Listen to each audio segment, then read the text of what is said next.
Hey everybody, it's time to start the stream.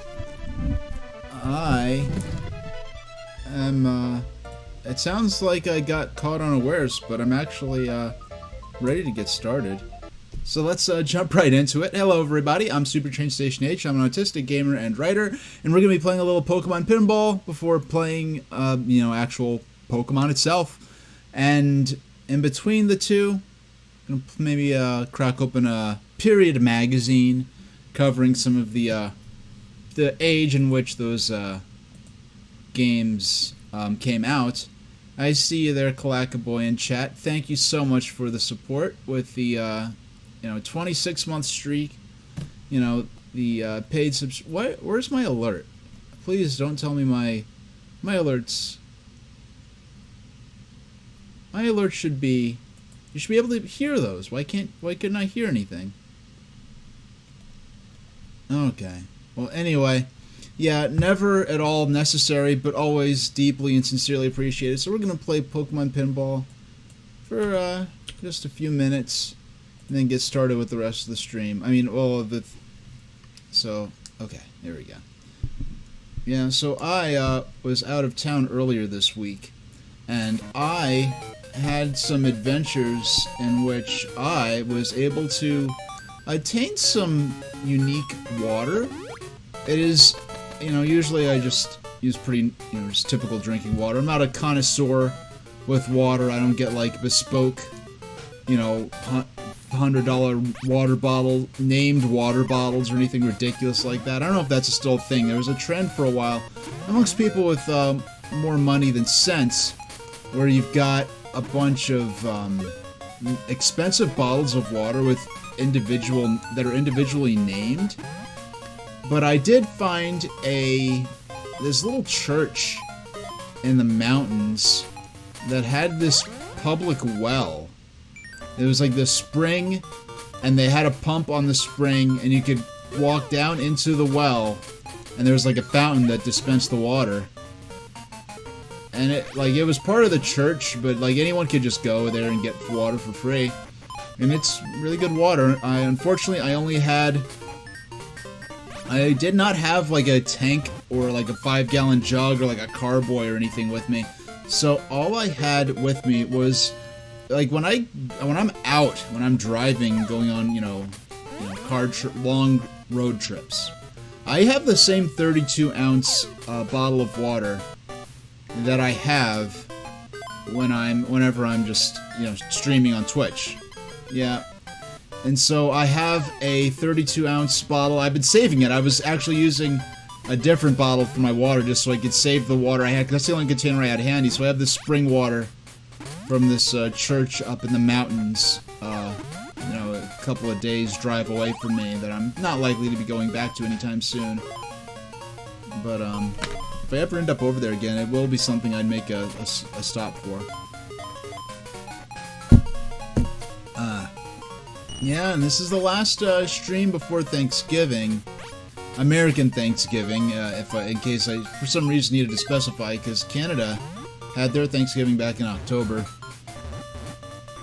But we're having our Thanksgiving next Thursday. And Saturday, I don't know if I'll be going out of town or not. I haven't decided if I'll be going out of town to visit relatives. If I do go out of town, I think I'll not stream on Saturday. But if I do stay in town, what I'd like to do on Saturday, one way or another, I'll be doing it probably the next stream I do, will be, I decided, I've seen people do way crazier things than this with no repercussion on Twitch. I'm going to run a 1993 VHS tape that my parents, or my mother or grandmother, recorded off WPIX New York's movie station. Back when we lived in New York City and I was a kid, and for some reason, probably due to the nature of the films being played on WPIX that day. In fact, in '93, that would have been the last Thanksgiving before WPIX became our local WB affiliate. Because the WB did not exist, it was just local WPIX New York. It was just like a sort of a generic local station for like the New York, New Jersey area, beamed off the North Tower of the World Trade Center. And I've been thinking for like a few my first Thanksgiving on Twitch, it must have been it would have been Thanksgiving 2020. Because I was living even further away from my family than I do now, and I was isolated due to COVID lockdowns and everything. Kalaka Boy saying, have I ever thought to make a Peanuts Thanksgiving meal, popcorn, jelly beans, pretzels, butter toast, and strawberry milkshakes? You know? Kalaka Boy, I can't say I've ever had a Peanuts Thanksgiving meal. Though I have, on some years, ordered a Thanksgiving meal. Yeah, let's evolve Goldina to Seeking. Ordered a complete Thanksgiving meal for myself from Whole Foods. But in terms of, I would not run the Charlie Brown the Peanuts Thanksgiving special on Twitch. But, I will be running a VHS tape, as I mentioned, that my mother or grandmother recorded off WPIX. I still have the VHS tape after all these decades. Turning 31 this Thanksgiving. It'll be 31 years old. Nice. Thank you, Pikachu. Yeah, I'll be turning 31 years old this Thanksgiving, and on the Saturday afterwards, if I am in town, and one way or another, whether it'll be either next Saturday, this coming Saturday, or the first Saturday of December, if I miss the last Saturday, the last Saturday of November, I will be running this tape on Twitch while I play pinball in the corner. Not this pinball, probably just Nintendo versus pinball. A little less distracting, a little less going on. And I will be running it because it's something I've, that's what I was getting at. My first Thanksgiving of 2020. What I did was I isolated all the commercials from that tape as well as several other of my old VHS tapes and ran like a commercial marathon interspersed with some Nintendo related promotional material and training tapes. Oh, come on, come on, come on. Come on, don't take too long. We're gonna lose our opportunity. No! No! We lost our opportunity to go to the bonus stage. It took too long. Thank you, Pikachu. Yeah, and I can't speak for what may be on that tape, but let's just say this is a VOD that I will definitely be deleting from Twitch immediately following the... Yeah, this is a VOD I'll definitely be deleting from Twitch immediately following the conclusion of the stream. Probably be a longer stream than normal. And what I was thinking was I'd start off with a magazine reading of a magazine that would have came out in November 93. Maybe one Nintendo Power and one EGM, I think would do it. Yeah, one Nintendo Power, one EGM.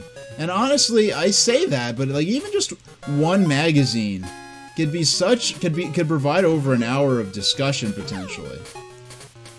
Depending on how in depth I want to go with it. But yeah, this is something I've been planning for years. It seems like a bit of a golden age on Twitch in terms of what you can and can't get away with in terms of running stuff on stream. I'll take advantage of this while I can. If there's only one vintage tape, especially if you happen to be there, Kalaka Boy, I think it's something that you would be very... Now, I have some other ideas for some other sorts of streams I want to do, like, because that would be like a watch-along, where I just run it in line, like the other things we watched. And Kalaka Boy saying, now, I'm probably the first person they've spoken with who has actually been on the new Tiana's Bio Adventure at Disneyland.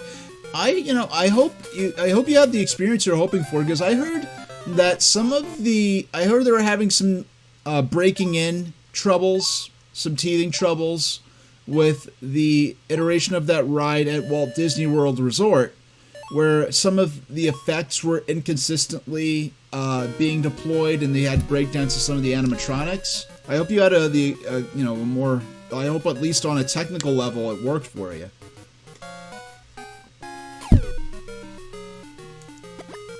You know, now it's interesting because, like, there's people who are unhappy with just the whole concept of Tiana's Bayou Adventure and the rebranding from Splash Mountain.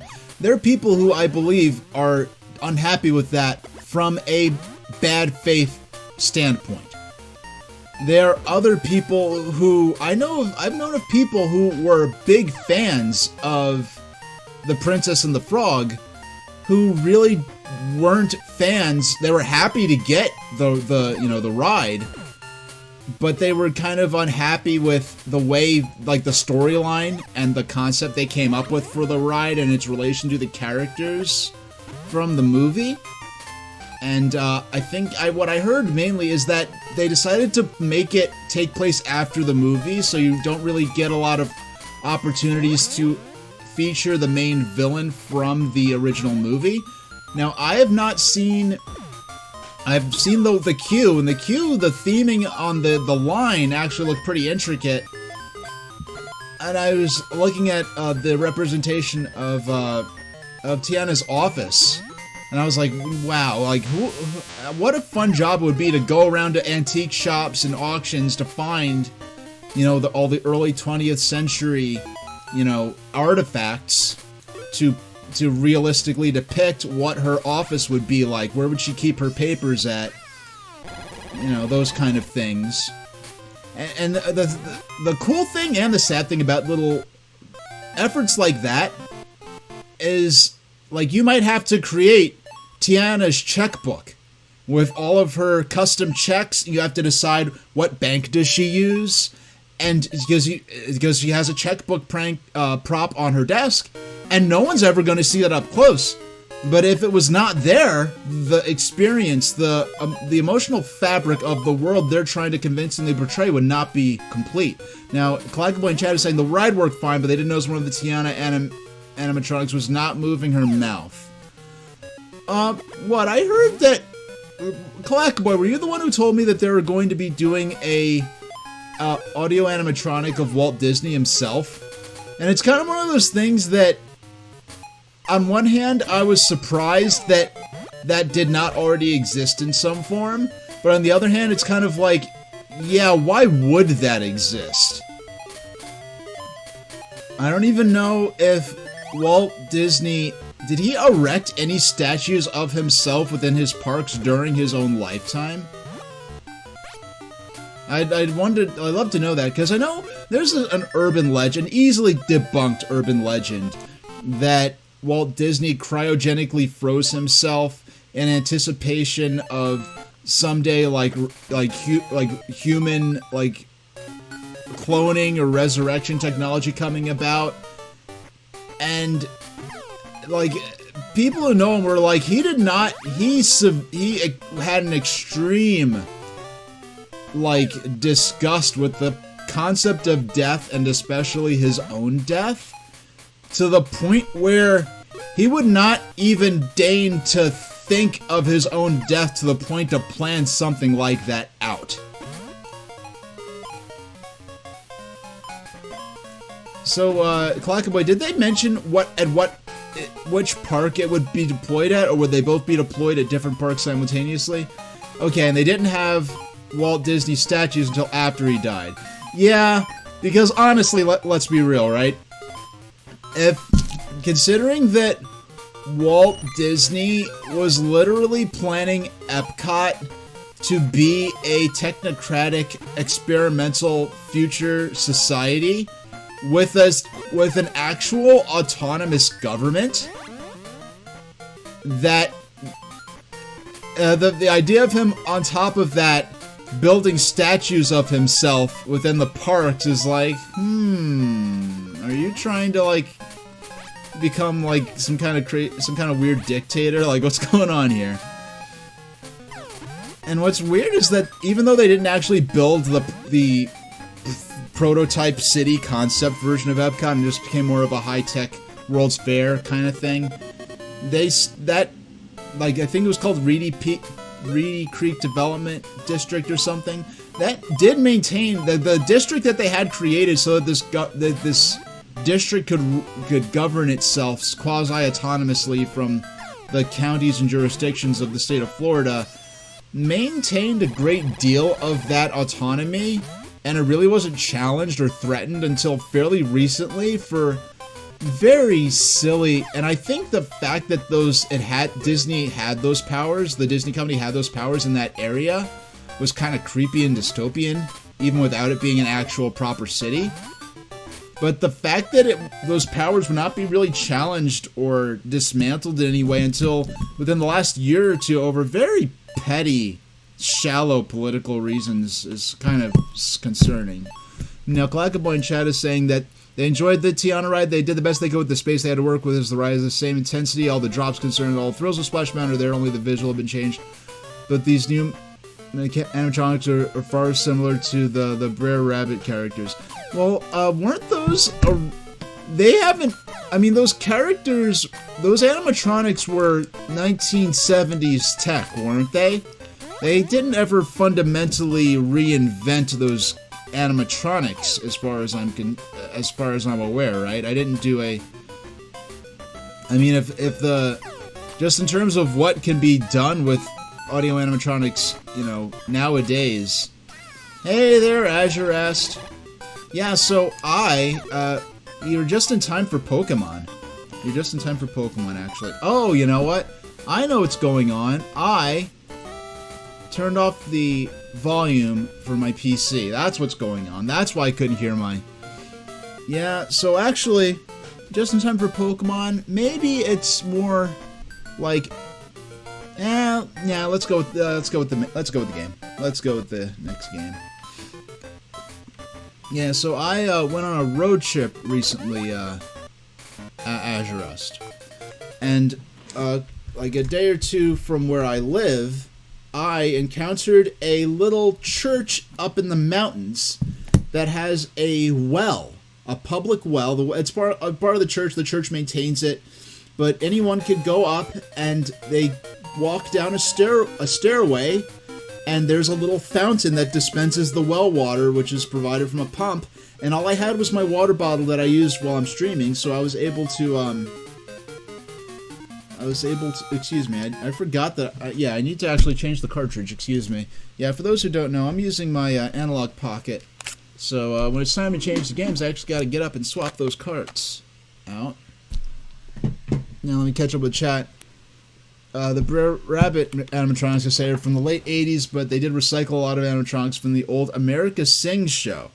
So some of these animatronics that were in Splash Mountain.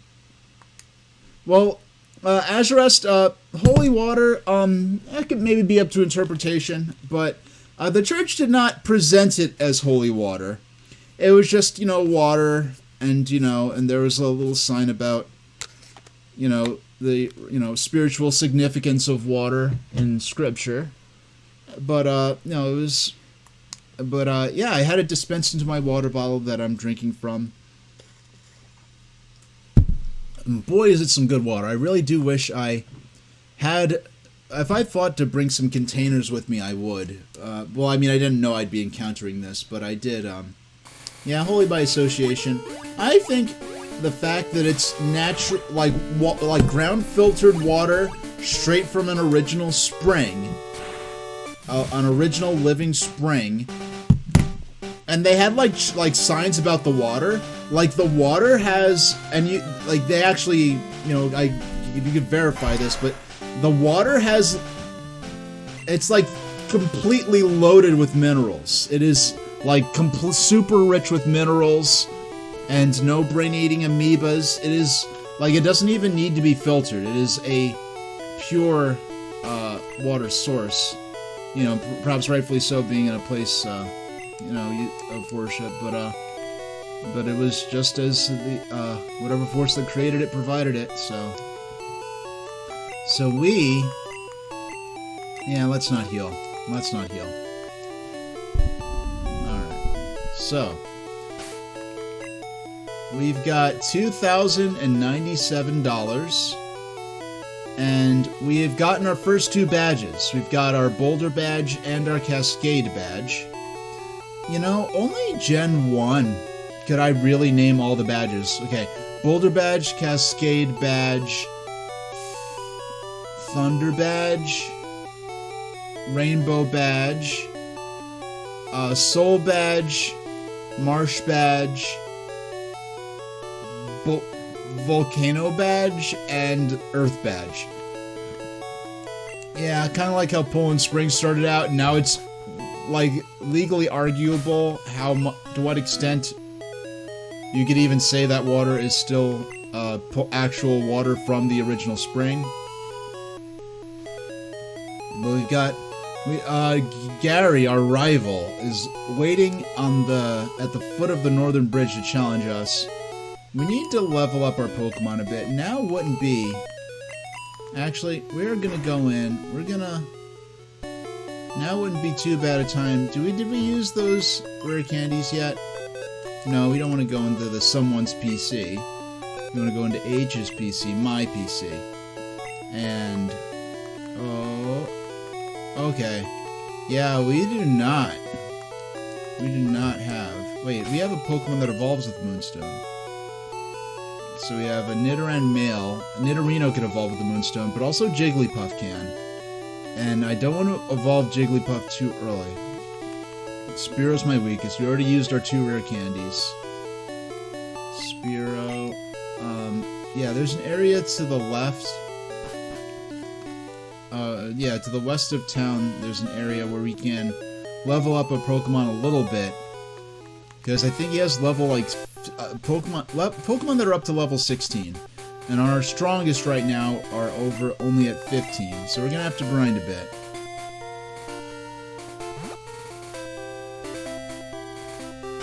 Actually, do we even have... We don't have Pokeballs. We don't have potions, but we have this patch of grass, and we are right near the Pokemon Center.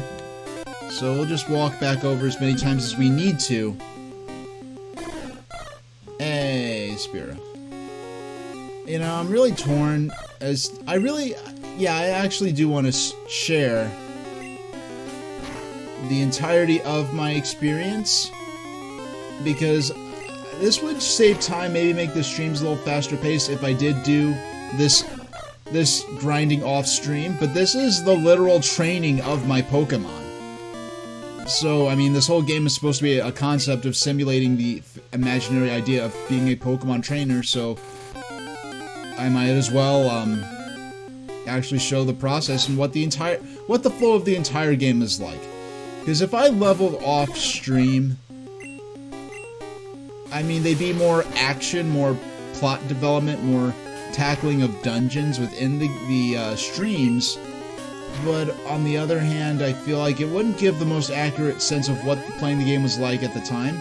Now, ironically, I had to do far less grinding like when I played this game back in the day. I had to do far less grinding, because I over-leveled my starter, which is my Charmander, so I was able to bulldoze through most of the like, everyone except Gary and... Yeah, everyone except for Gary and gym leaders, I was able to... Well, and, Clackerboy is saying, will I be enjoying a Tofurky this coming Thursday? Probably not, honestly.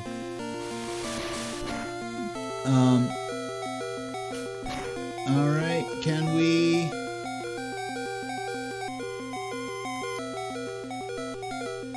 Okay. Either Spearow gets this attack in first, if Rattata doesn't use Quick Attack, or the next Pokemon will be able to just get all the... Oh, yeah. Goodbye, Spearow. Yeah, our next Pokemon will be able to... Our Beedrill will be able to reap all the rewards. Okay, what's Fury Attack like? I forgot. Yeah, that's the thing when you play this game once a week. You know, I'm so tempted. I'm so tempted to... Yeah, maybe when I get my new apartment and I have more of a proper oven and everything. That's something yeah, I do intend one way or another. I do intend for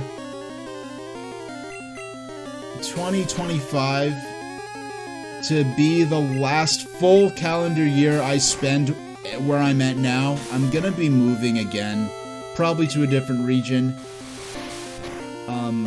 We'll see what happens. Now,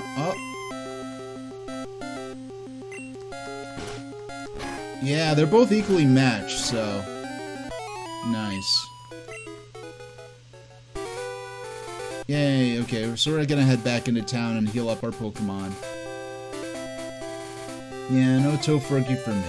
If I was gonna do anything, I'd do something fairly simple like order a meal from Whole Foods, but even that seems a little overkill for my living situation right now. Welcome to our Pokemon Center. We heal your Pokemon to perfect health. Let's do it. Ash was saying they're having a vegan feast. Awesome!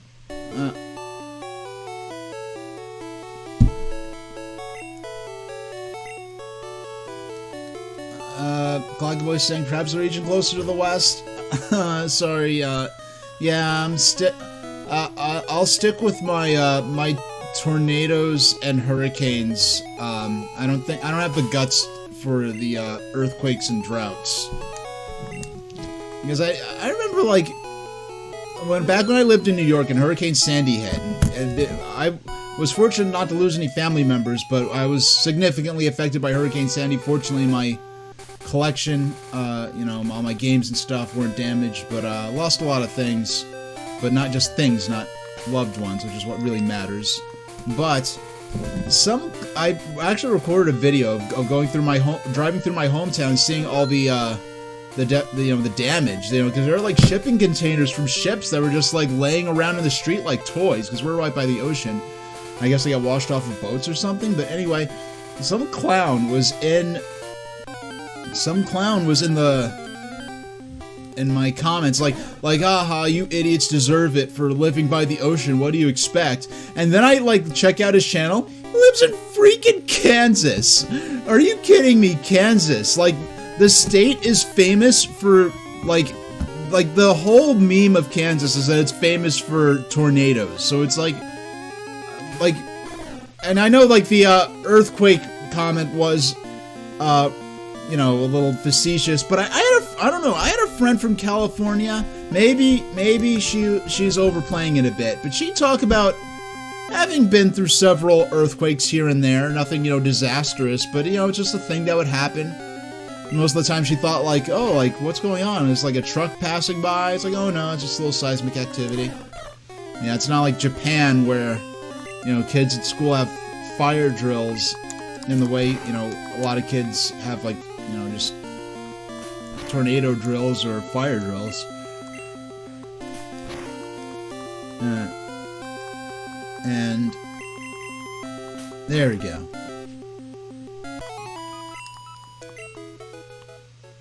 Yeah, but the ironic thing is, the more you could argue, like, the more to an extent your region is equipped for would expect a natural disaster, the better protected you are from it.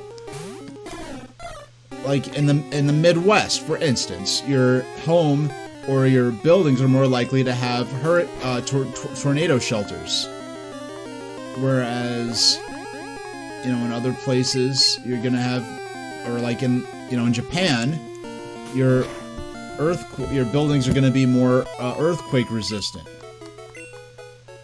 So, all right, so if we can, just a few more battles, come on. Yeah, so you're gonna be grinding for a minute. Now, I'm having ideas. No, that would be silly. Yeah, so I have some ideas for. I talked about the watch. I want to do watch-alongs for Thanksgiving. Yeah, so I'm gonna play the Thanksgiving 1993 VHS tape. And maybe oh yeah, I know, I know at least one movie, and I know it's a movie, if I could run the movie I ran a couple of weeks ago,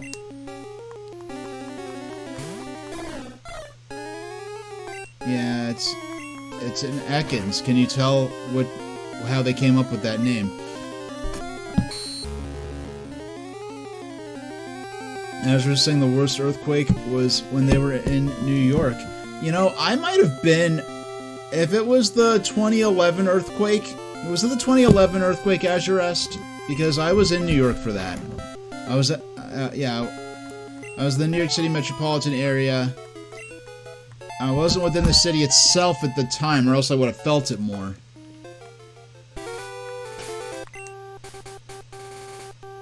Alright, so we gotta level up. And let's see if we can level. Just one more. Hold on. So we're at 13. Yeah, let's switch to Beedrill. Get Beedrill up to level 13. Let's try to get Charmander's only at 14. So 13, 14, 1, 2, 12, 1, 2, 3, 4, 5, 6, 7, 8. So we have to level up 8 more times. Yeah, okay, so it was the 2011 earthquake. Yeah, so I was out in my backyard, and I was writing. And I was writing from, at that time, I was trying to finish a manuscript before the end of the summer. And I was writing from 6 a.m. Yeah, I was writing from 6 or 7 a.m. until like 7 p.m. Uh-oh. It's time for Sodor lore reading. Hold on. Where's my button? Where's my button to bring up? There we go. Yeah, so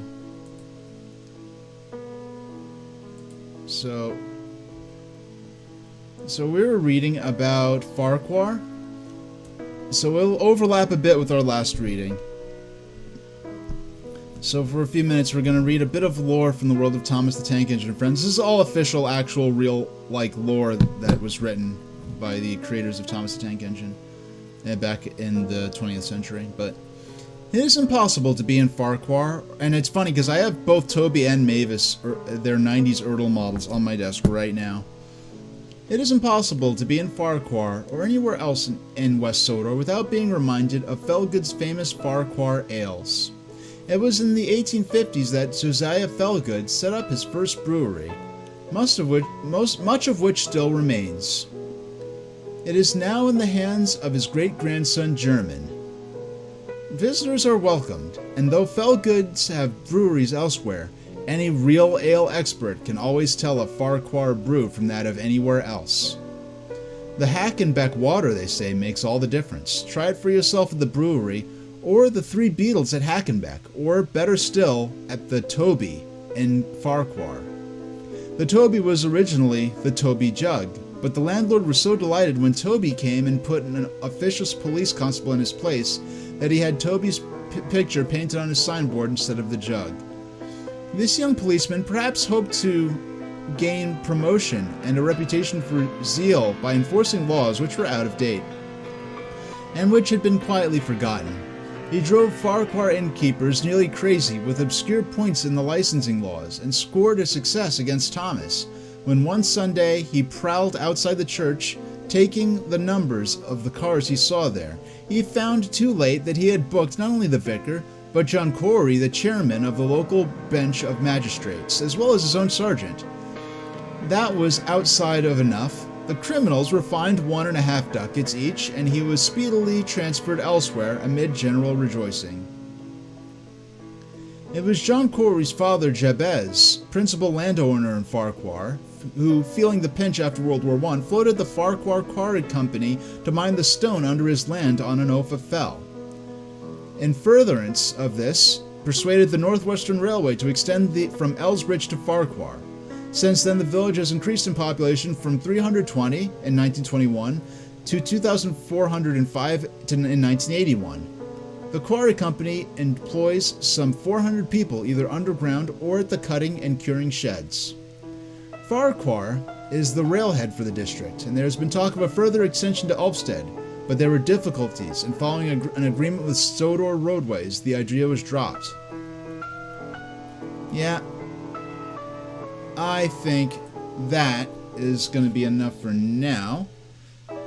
So thank you very much, Kalakaboy. Or was it? Yes, it was Kalakaboy who redeemed their Sodor lore reading for 1 XLO token, whatever that's supposed to be. Some weirdo was supposed to be contacting me about these tokens I'm supposed to be mining for them, but they never got back to me.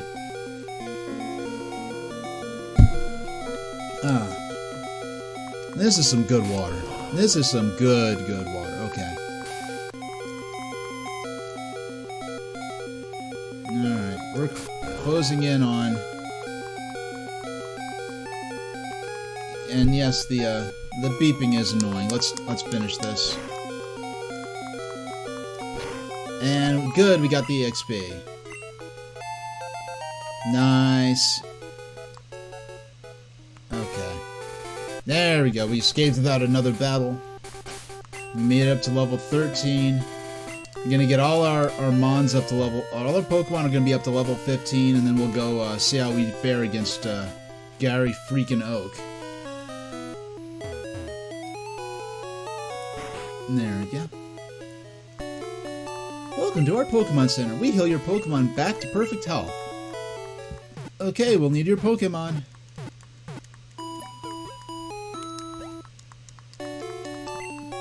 Your Pokemon are fighting fit. We hope to see you again. Now let's check in the Pokedex. Do we have Ekans? You don't have Ekans yet. Let's go ahead and expand our collection a bit. We don't need too many more, we don't need a bunch of potions right now. And by the way, we do not earn money for battling these wild Pokemon. So we gotta be... Yeah. We'll get 3 Pokeballs. Since we're here... Get 4 more potions. Yeah, and that does it for supplies. Okay, so let's head out.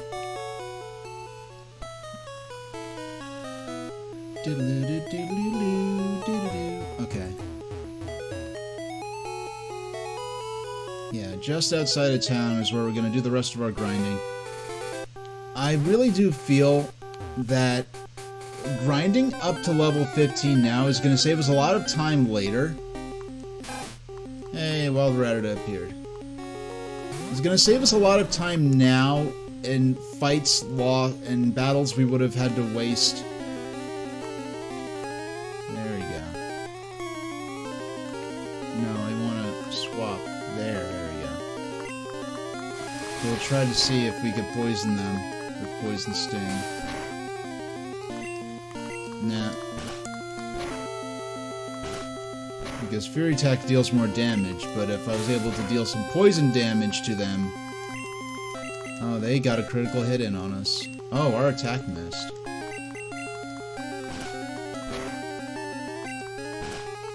Then critical hit back, and we win. Now, rather than walk all the way back to the Pokemon Center, since we have we'll raise some other Pokemon for now. Well, we got an Ekans here. Let's see if we can, let's go ahead and catch it.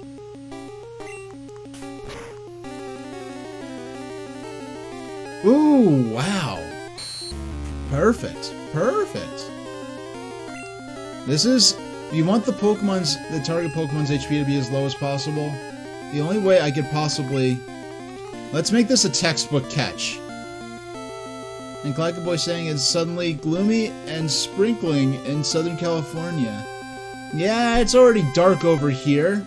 So it would have still been broad daylight over in your parts, huh? And this time of year, isn't it just like more of a thing that it just sort of gets rainy? And in the winter as opposed to like really super cold and snowy? So we'll throw I mean, if this doesn't work, I actually switched. Why did I do that? Nice. Okay, we caught Ekans.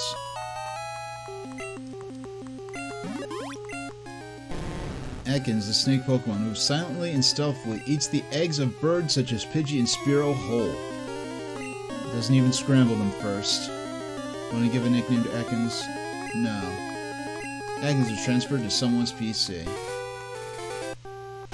Yeah, at one point I was going to put him to sleep to demonstrate it like sort of a textbook ideal conditions for a Pokemon catch. Which, let's see, let's check our Pokedex. That's our 14th Pokemon we've caught. So we're raising 6. Yeah, so we have enough Pokemon to have 2 completely different teams at this point. And mind you, I started with a Charmander, and it's customary to play with your starter through the your main adventure. But there's absolutely no concrete reason that I need to keep playing with Charmander. Now, Calacaboy's saying it's become very chilly during the evenings. They wear a scarf and a beanie hat to stay warm. Alright. Yeah, I have my long sleeve t-shirt, my sweaters, I need to get some new coats. I need to get some new coats. I really do. And I need to get some cool new patches and buttons for them. Now,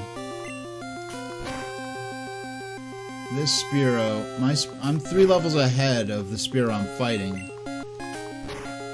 And the offensive power mine has opposed to that one pretty much shows the difference between us. Yeah, I don't buy clothes much. I don't go shopping for clothes much. I buy clothes, and I basically wear them till they are no longer clothes. And I will repair them as long as I can get away with. It's not often that I go... And you know... It's funny, like, I guess I could save up money and do this. I'm the kind of person, I'm just gonna go to a tailor with actual, like, specific concept images of clothes, or, you know, things like, oh, I have this loose-fitting, light blue turtleneck I like. And I'd like it in orange. But they don't really have anything that fits my body type in orange. So I would go to, like, a tailor or someone like that and be like, I want this, but orange. See what you can make me. Alright. And... yeah! Nice, nice. We got him. We got him.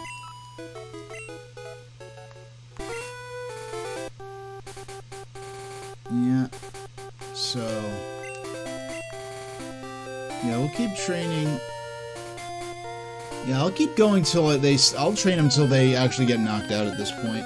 And... which is... you know, I'm playing it like a video game and not like, you know, seriously role-playing. Because, of course, and if I was actually in this world, I'd have a very different relationship with these creatures than just taking them out and having them beat the mess out of each other.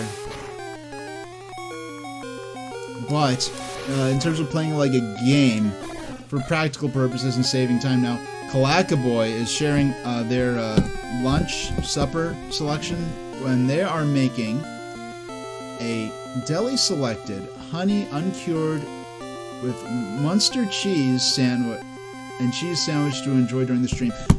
You know, Munster, that's that cheese that has that sort of colorful edge to it, right? Is that Munster?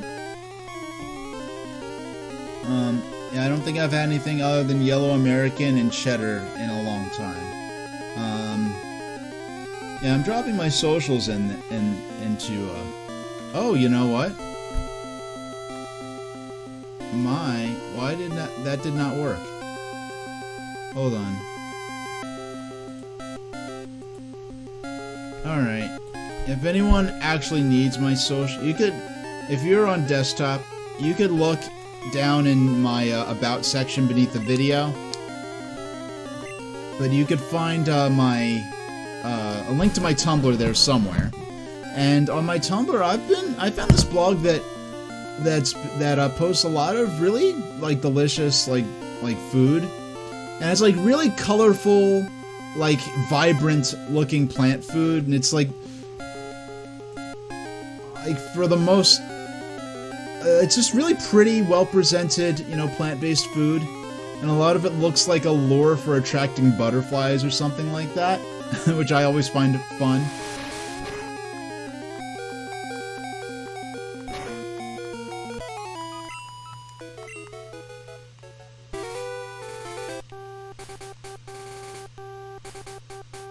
Alright, so, okay.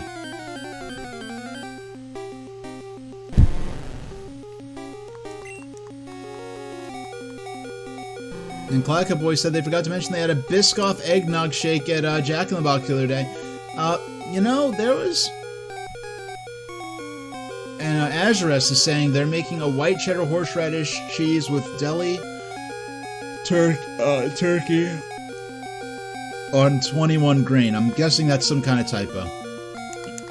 I'm just going to interpret that as some kind of typo, unless it's some kind of...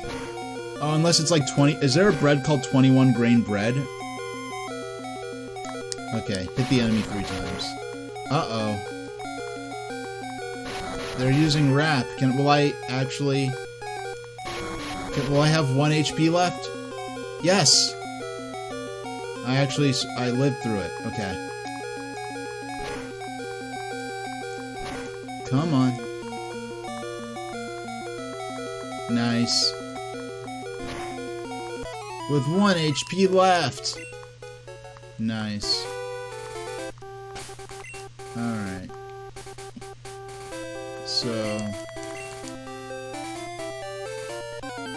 So I think one of the things I could do, because I've got 2 poison types, because I think Beedrill is bug and poison, and Nidorino is going to be, I think, straight poison, or it's either straight poison or normal and poison. And I had an interesting thought as to how I'd be differentiating these 2. So, poison sting. Yeah, so let's see if we can poison them first turn. Oh, Clackaboy was saying they were going to say something in response to the Biscoff eggnog shake. No, there was a video that, of an animation someone did of, just a story that Pat, is co-star on the podcast, Ian Ferguson. Whether I like those people, actually like them, I do enjoy, or not, I do enjoy their podcast. You know, I'm not necessarily endorsing their characters personally, I don't know them, but anyway, as far as the podcast goes, there was, Ian used to work in a GameStop, and he told this story about this kid being a brat in a game store, and the dad was trying to placate him, like, come on, son, let's go for a Jumbo Jack. And if you don't know what, I've never been in a Jack in the Box, but I do know that the Jumbo Jack is kind of like Jack in the Box's like signature burger, like how like McDonald's has the Big Mac, Burger King has the Whopper, and yeah, Jack in the Box has the Jumbo Jack. And the kid was like being a brat, and he is like the Jumbo Jack sucks, Dad, and I heard they're not even going to make it anymore. I'm like, are you... Like, the kid was just being, like, impossible to please and absolutely miserable.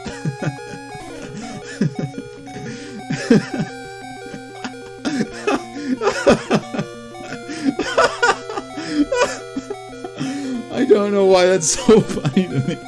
I don't know why that's so funny to me.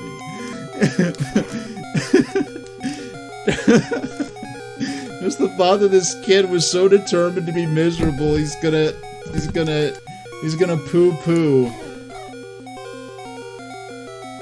He's gonna pretend that Jack in the Box is gonna stop making their signature burger. Oh yeah, he's a brat in the uncool sense, not like, you know, not like in the adorable manner. You know. Not like, oh, little kid, you're a brat, you know, not that kind of brat. So, Kalaka Boy in chat is saying their favorite is the ultimate cheeseburger. Is that from a particular chain, or is that another burger that Jack in the Box offers? Because I only know that they probably have some sort of plain burger that's just like, you know, a burger patty on a bun, and then they have their Jumbo Jack. Well, I don't know what's on the Jumbo Jack, but if it's anything like the Whopper, it's gonna have like onions, lettuce, tomato, pickles.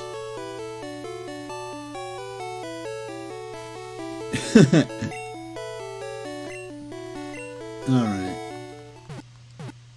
Yeah, I don't know why. The Jumbo Jack story... Oh, it's okay. It's also from Jack in the Box, Clackaboy saying. So what's the difference, if you're familiar? What's the difference between the Jumbo Jack and the Ultimate Cheeseburger? I'd love to know. I know I haven't had a Big Mac since, it's been like closing in on 25 years since I stopped eating meat, so it's been quite a while. But I know my late uncle, actually went ahead and I apparently used to feed his dogs Big Macs. And when one of my dogs turned 10, I got both of my dogs Big Macs. And the dog that actually turned 10, didn't want it. He, barely sniffed at it. And he was kind of like, I don't know about this. And then the other dog was like, I'll eat it. So, yeah. Yeah, so she ended up eating both burgers. So, yeah, we had two dogs, and one was picky. We had two dogs at this time. The one who was its 10th birthday, he was a very pampered dog who lived an easy life, whereas the dog that ate up both Big Macs was a shelter dog, a rescue. So, I need to make myself some burgers. I used to it's kind of funny. Burger King, for years and years, since 2003 or 4, had a great veggie burger. I loved it. And it was prepared the same way as a Whopper. It was just a Whopper with a different patty. They'd give you the same onion. They'd give you onions, lettuce, mayo, pickles, and all the things that would be on a Whopper. But it was just called their veggie burger. A few years ago, they signed a deal with Impossible to rebrand, to get rid of their old veggie burger and replace it with the Impossible Whopper. And the Impossible Whopper tastes more like actual meat. But I hate it. And I don't hate it because, it tastes like meat and it grosses me out. I hate it because, maybe perhaps Impossible is more like real meat than I give it credit for, because Impossible's burger patties, it's a lot like real meat in the sense that the way in which you cook and prepare it radically alters its taste. And the way Burger King makes their Impossible Whopper, I don't like it. But Applebee's Impossible Burger, I actually like. I get it once or twice a year, but I do like it. Now, in chat, Clackaboy is saying the Jumbo Jack has a single beef patty with lettuce, tomato, onions, pickles, ketchup, and mayonnaise on a buttery baked bun. And what is the Ultimate Cheeseburger like in comparison to that? Now, the hilarious thing is that Burger King had this burger for closing in on the better part of 20 years, this veggie burger. That was prepared as, it was just a Whopper with a non-meat patty.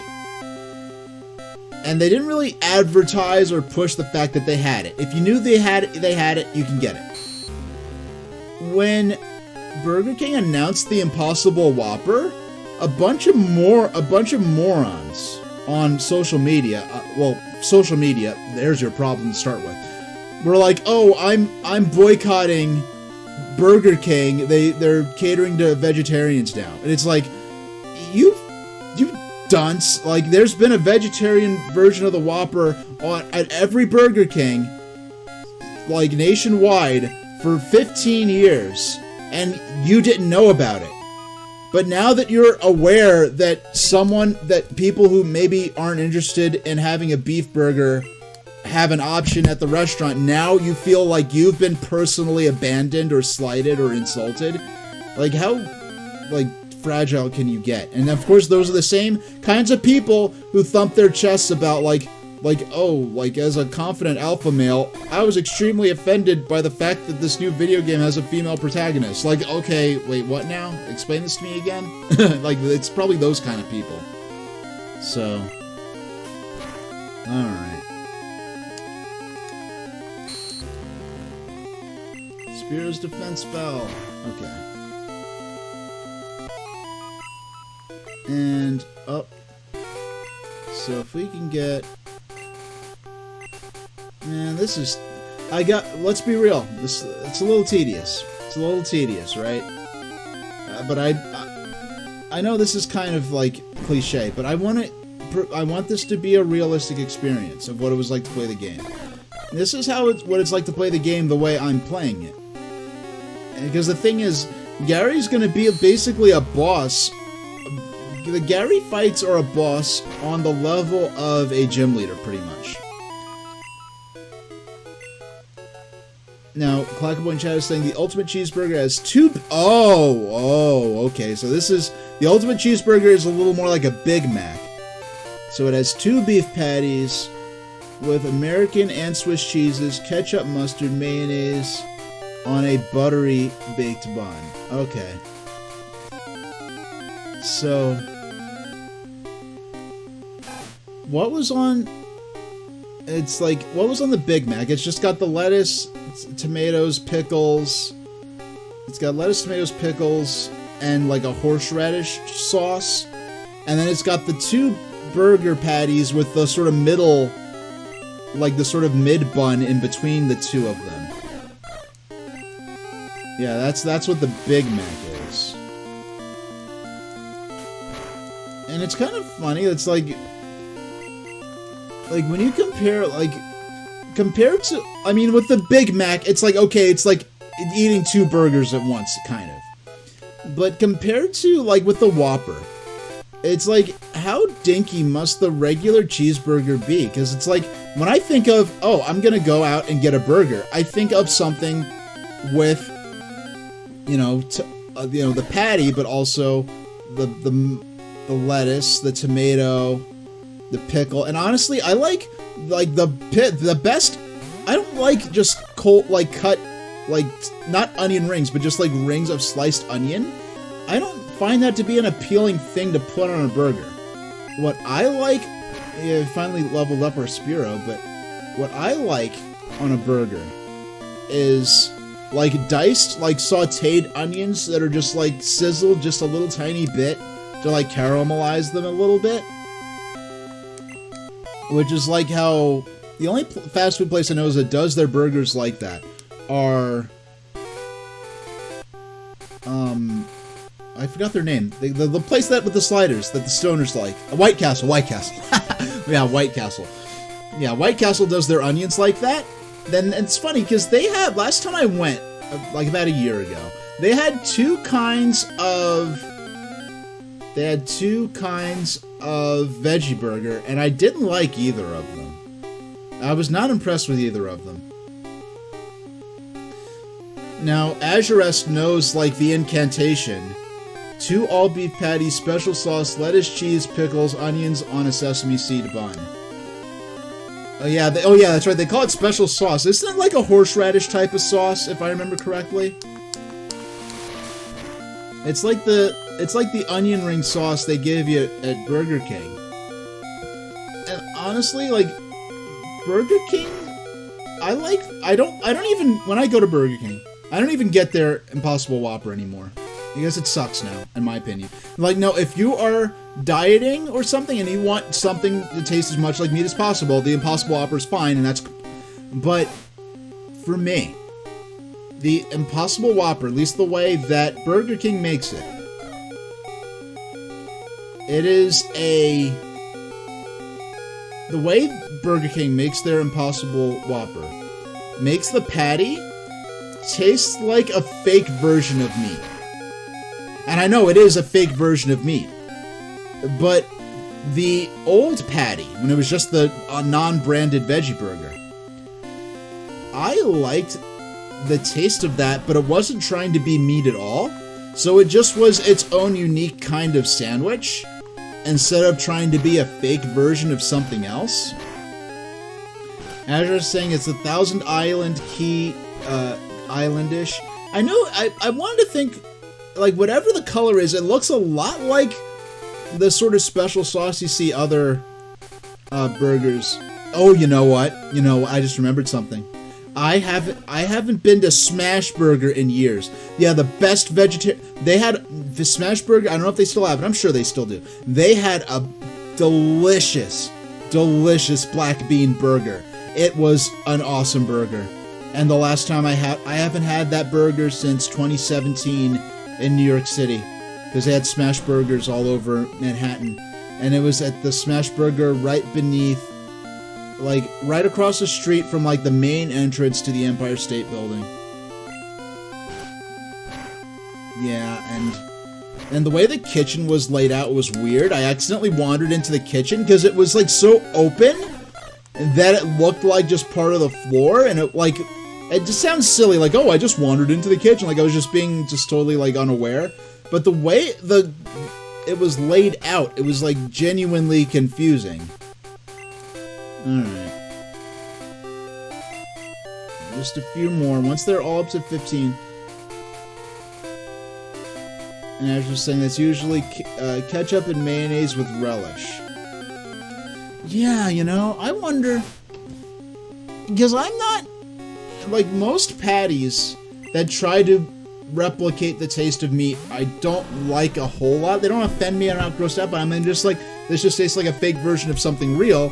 Whereas with black bean burgers, it's like, okay, we're actually gonna do something unique. And what annoys me, there used to be a thing I'd see around called portobello burgers. And what it was a giant portobello mushroom head served like a burger on a bun. And then I started seeing like mushroom burgers, but it was just like an actual beef patty with like mushrooms on it. And I'm like, that is so annoying to me. Like, it has such a similar sounding name, and... Alright. Beedrill grew to level 14. Okay, how many more? Only our Nidoran, who we have not trained at all. We have not trained Nidoran at all. We have a male Nidoran. Yeah.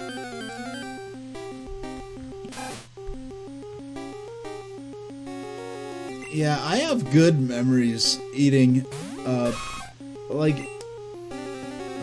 one of the cool things, when your mom is a comedian, you, end up getting taken to, some not inappropriate places, but just, like, places that you normally wouldn't be in as a preteen. So I got to be in these, these clubs, there was a drink minimum, I'll have a Shirley Temple. You know what really annoys me lately? Apparently, the notion that a Shirley Temple is by default and by nature a non-alcoholic beverage has kind of been lost. Because I'm finding myself having to ask for virgin Shirley Temples. Because I'll ask for Shirley Temple and then like, oh, like, what do you want in it? And they'll offer, like, no, I do not want whiskey in my Shirley Temple. I don't want, like, I don't know, vodka. I don't know about alcoholic beers and boozes. I don't know about spirits. I'm not a exorcist. Yeah, I don't know about the alcohols. Yeah, but yeah, it's like really weird that there's the notion that maybe it's just a temporary trend. Like, there was a while around 2014. Well, I remember, like, fairly recently, and by fairly recently, I mean, like, what, 2014, 15-ish? Because I think Shirley Temple Black died in, like, 2016 or 17 or something crazy like that, didn't she? She died within the last decade, I'm sure. And so, like, I remember listening to podcasts and people saying something like, oh, someone made a joke about animal crackers. Someone said, oh, the ghost of Shirley Temple's going to haunt you. I'm like, the other person was like, Shirley Temple's still alive. What are you talking about?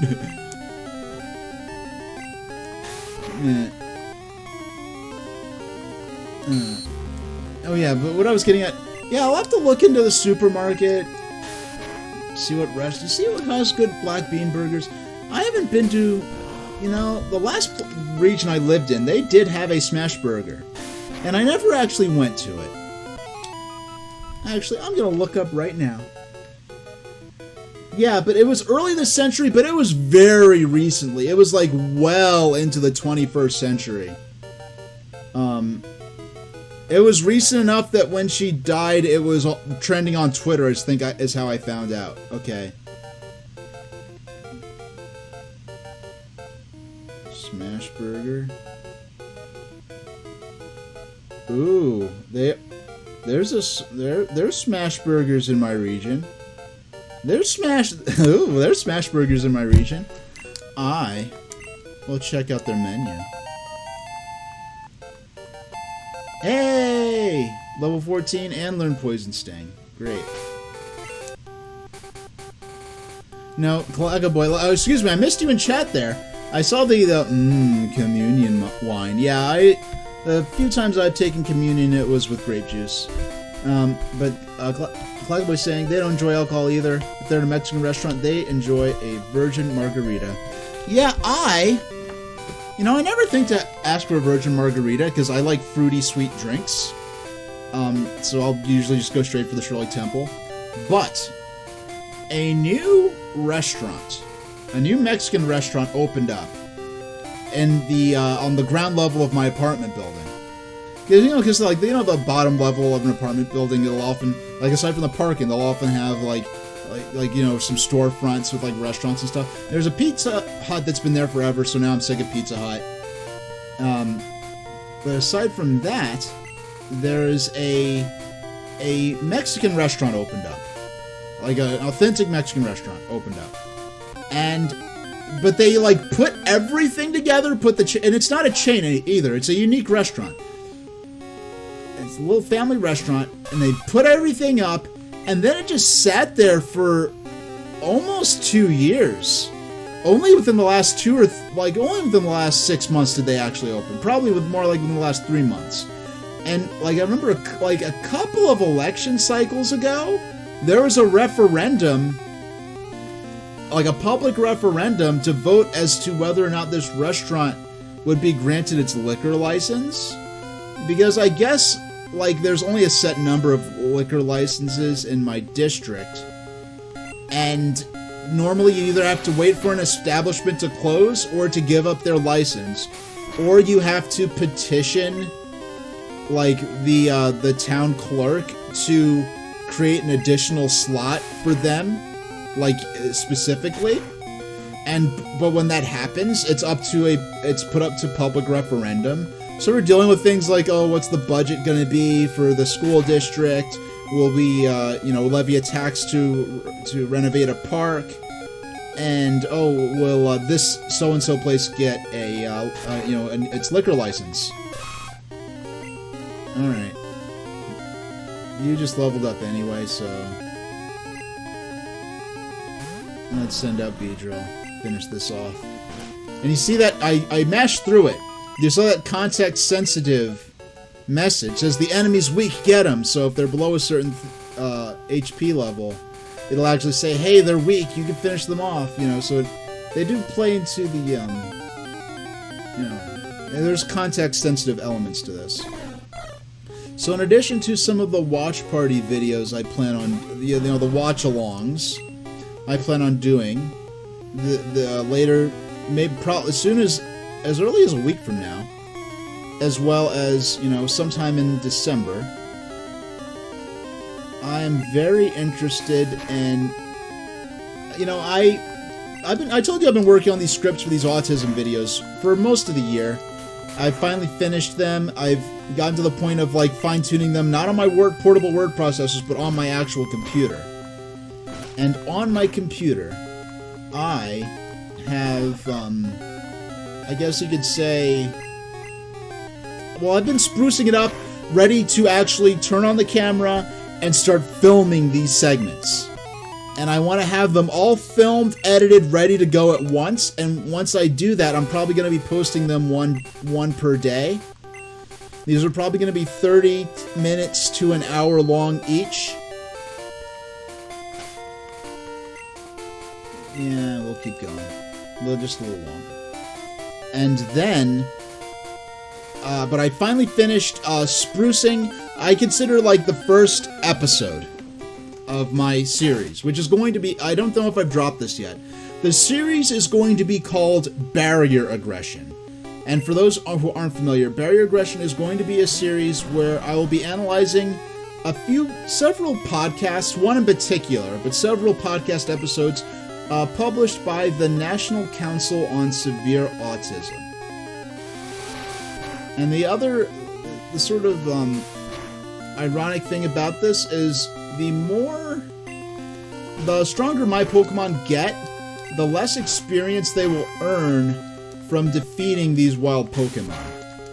So we're gonna be seeing some diminishing returns on this grinding session.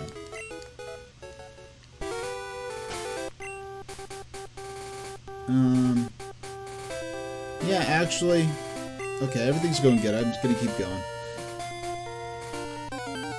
Yeah, so episode 1, my script is actually ready to film. I just have to go in and figure out what I'm going to do in terms of what my webcam's going to be like. I haven't decided if I'm going to be using my hand trackers for my VTuber model, because if you, I'm waving at you right now, you can't see that, because I found while I'm live, the hand trackers are unreliable. While I am recording and not streaming, they're more consistent and reliable. And because I keep my hands below the field of view of the camera anyway, like when I'm actually on camera as myself, it is very much a simple thing to, it doesn't break the immersion to not have my hands tracked. And with the inconsistent results I've been getting, I feel like it's more immersion breaking to like try to use the hand cam and it acts spotty. And bye, Beedrill. Thank you for taking it this far. We'll have Charmander finish it off. Get him, Charmander! And up. Nice. Yeah, so for the first time today, we'll be raising Charmander for a while. Charmander only has one more level to gain before we're done training him. Okay. Yeah, I'm free to assume my Pokemon's genders in this game. On a formal basis, in terms of official styling, they nearly always take gender-neutral object pronoun, it, in English. But they are assigned male and female for many species. There's some species that are are gender neutral or asexual, but most of them do have come in male and female, and you'll start seeing that as a mechanic that's introduced properly in Gen 2. Gen 1 plays with the idea, this being Gen 1, the original red, blue, yellow, it plays with the idea by having one species, Nidoran, be significantly dimorphic between its male and female counterparts, even though they are treated as separate Pokemon species. Like Nidoran male has a different Pokemon Pokedex number than Mime. Now, Claggerboy is asking, is it possible to add a Santa Claus hat to my VTuber model for next month? Yeah, it's possible. I probably won't though. It's possible. Yeah, it's possible, but I'm probably just gonna leave the model, vanilla in my traditional blue hoodie that I always wear in real life too. Yeah, it's funny when I go from spring, summer, early autumn to late autumn, winter when it gets colder. On one hand, I'm annoyed by the encumbrance of wearing a coat, but in wearing a coat, I suddenly have a lot more pockets, so things that I would, like my larger word processor, my Pomera DM100, whereas that I would need to be, I need like one of my bags to carry that in, or I'd carry my smaller fold-up Pomera and word processor on my hip, and a little holster thing. But when it comes to my winter coat, I could have my larger Pomera in my coat pocket, and it's my inner coat pocket, and it's not a big deal. Yeah. It's a poison type, so I won't use Poison Sting. Let's just use Horn Attack. Whew! Critical hit. Okay. Wow, we've been streaming for an hour and 15 minutes already. Yeah, I haven't... Now, I know I have... For my hoodie, I have sort of tattered, worn down versions of a version of my hoodie. Because this hoodie is custom along with the model. It is. So, in addition to having my, you know... You really, only the sleeves and like the elbows really show the tatters for like my worn down one. But so it really doesn't make too much of a difference, but I keep coming close to talking about this and then I wander off. Well, getting back to the Mexican restaurants that Clackaboy was talking about. Yeah, so one opened in the basement of my basement on the ground level of my apartment building. And I haven't even looked at their menu, because most Mexican restaurants have some good, coincidentally, vegetarian options to begin with. For vegan options, it's a little more specialized, but for just, meatless options, a lot of them have at least a couple of things I could order. Now, there we go.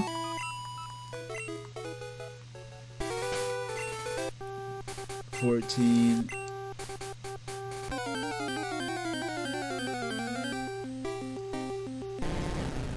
Hey, Wild Ekans appeared.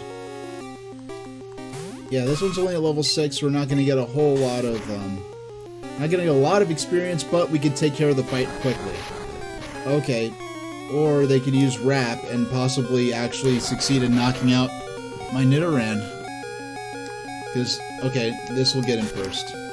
Yeah, Wrap leaves us unable to make any actions for a couple of moves.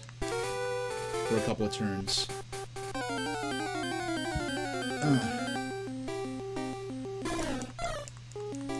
Yes, they might have something I would actually be interested in at this restaurant that's like literally right beneath my feet, but I need to go check it out.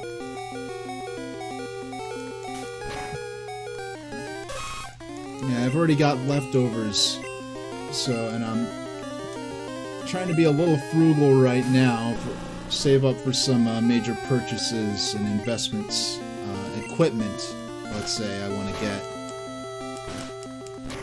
Some of it, much of it relating to my writing career. So, okay. Azarus is saying, California has the best Mexican restaurants, East Coast, no seafood. Oh, the California Mexican restaurants tend to have a better seafood collection? You're saying, Azarest? I expect Clackaboy could probably provide a lot of input onto this. If I remember correctly, Azarest, you're saying it's been a few decades since you've been in California. I don't know, maybe how the restaurant scene for your Mexican, authentic Mexican dining options changed. Okay. Hey. Yeah, in my old region, where I lived last time around, there was a Mexican restaurant I would order delivery from. I never actually seen the place myself. Yeah, I never seen it myself. Oh yeah, Clackaboy, it's one of those kind of things. Yeah, I never saw the restaurant myself. I know it's a real restaurant. It's not like a ghost kitchen, but they'd make these really good tacos I'd order over. Have a good time.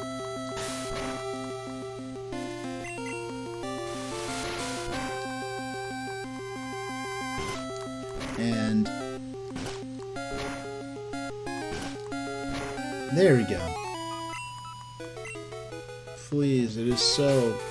Can we check how close they are to leveling up. Okay, 111 EXP left till they get to 15. You know, it's funny, like, because I grew up, I mean, everyone knows I'm from Rockaway, right? New York City. That's no secret. So, I lived, like, local to Coney Island. So, the world-famous Nathan's on Surf Avenue, that was just Nathan's. It wasn't like, oh, the Nathan's. It wasn't just, it was just when I go to Nathan's. So, we go over there and get my grandma crab sandwiches to bring back, because they, you know, we're right by the beach. Of course they're going to have crab sandwiches and other, you know, seafood, in addition to their hot dogs, french fries, and everything. You know, there was I went to one place. They had a good, like, vegan, I don't know if it was vegan, but it was definitely vegetarian hot dog place. And I was like, yeah, it's okay. It's good. But, they closed. And it was sad. But I only ate there twice, maybe 3 times most, so. Now. Okay, let's take...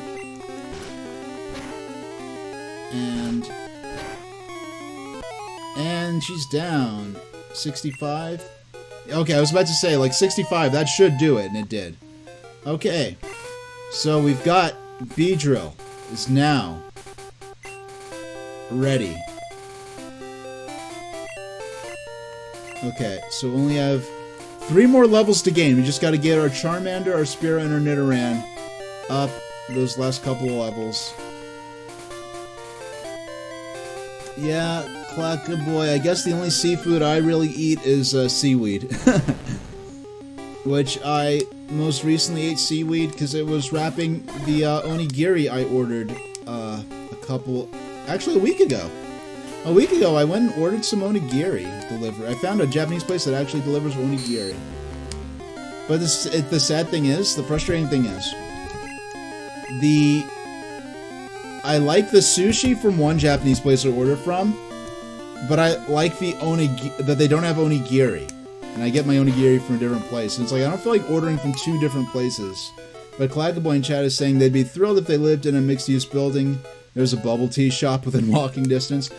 I would say be careful what you wish for, because I'm like, oh man, the Pizza Hut, this is going to be awesome. And I immediately just went crazy, go nuts, and burned myself out on Pizza Hut.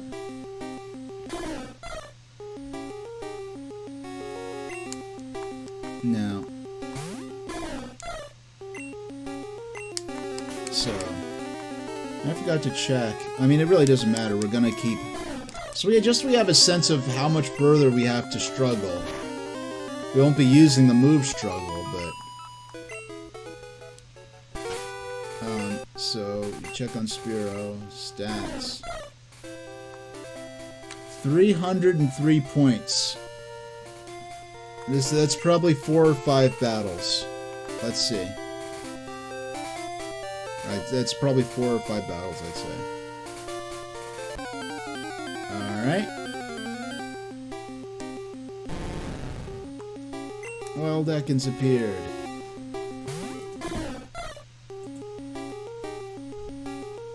Yeah, I'm just going to experiment around a bit. I'm going to start streaming this game in category.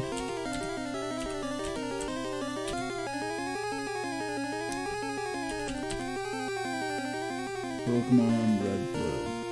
Yeah, I'm gonna start streaming this game and I switched over to the actual Pokémon Red Blue category. We'll see what happens. I don't know. I found, like, the first time I streamed Pokémon under Retro, I was surprised by that I got more lurkers in my Silent Squad when I first streamed it under Retro rather than in category. Because I know my regulars know where to find me, so it's just an interesting, I guess, you know, just throw out your line and see what bites in terms of seeing who I can meet, what eyes I can get on me. Alright, there we go.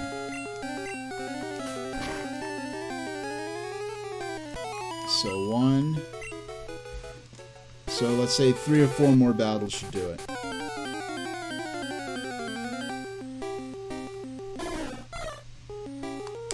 Well, Spearow appeared.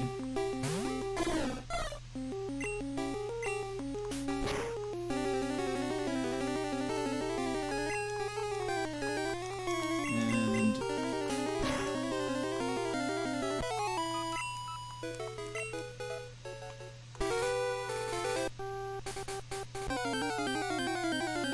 okay. Just, this would be, either this battle or the next one should get Spearow up to 15.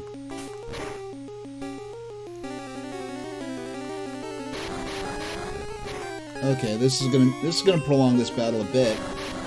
You get between 2 and 5, I think. Wraps. You know, one thing, if there was some school cafeteria food that I genuinely considered good food, they had this veggie wrap as an option at sometimes in the school cafeteria, and I thought it was delicious. And it wasn't like, it didn't have mock meat in it, it didn't have tofu in it, it was just like a veggie wrap. And for some reason, I guess just because it had the word veggie in it, like, it became fashionable to hate on it. Like, it wasn't serious bullying, but like, you'd get messed with a bit if you ordered that for whatever reason. Okay.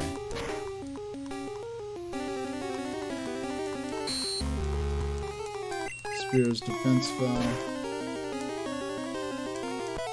Okay, either this one or the next one after it. Okay, this next battle should do it. If I did my my math right and everything worked out as I imagined.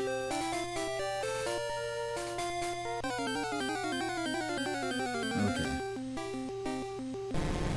Now, Clock Boy's saying, if I'm not gonna have a tofurkey, will I be enjoying to an alternative to turkey for Thanksgiving? Probably not, honestly. Yeah, and plus I don't even know where I'll be going or what I'll be doing for Thanksgiving.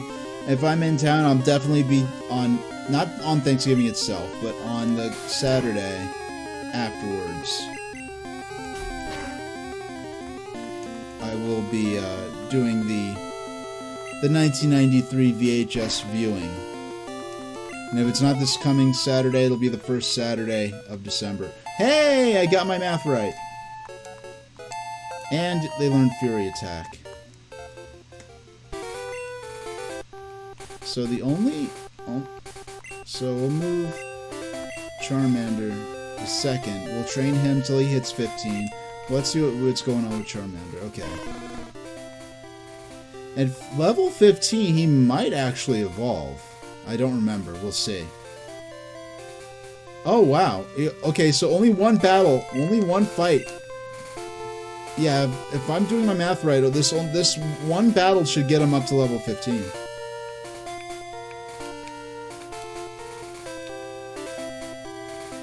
Okay.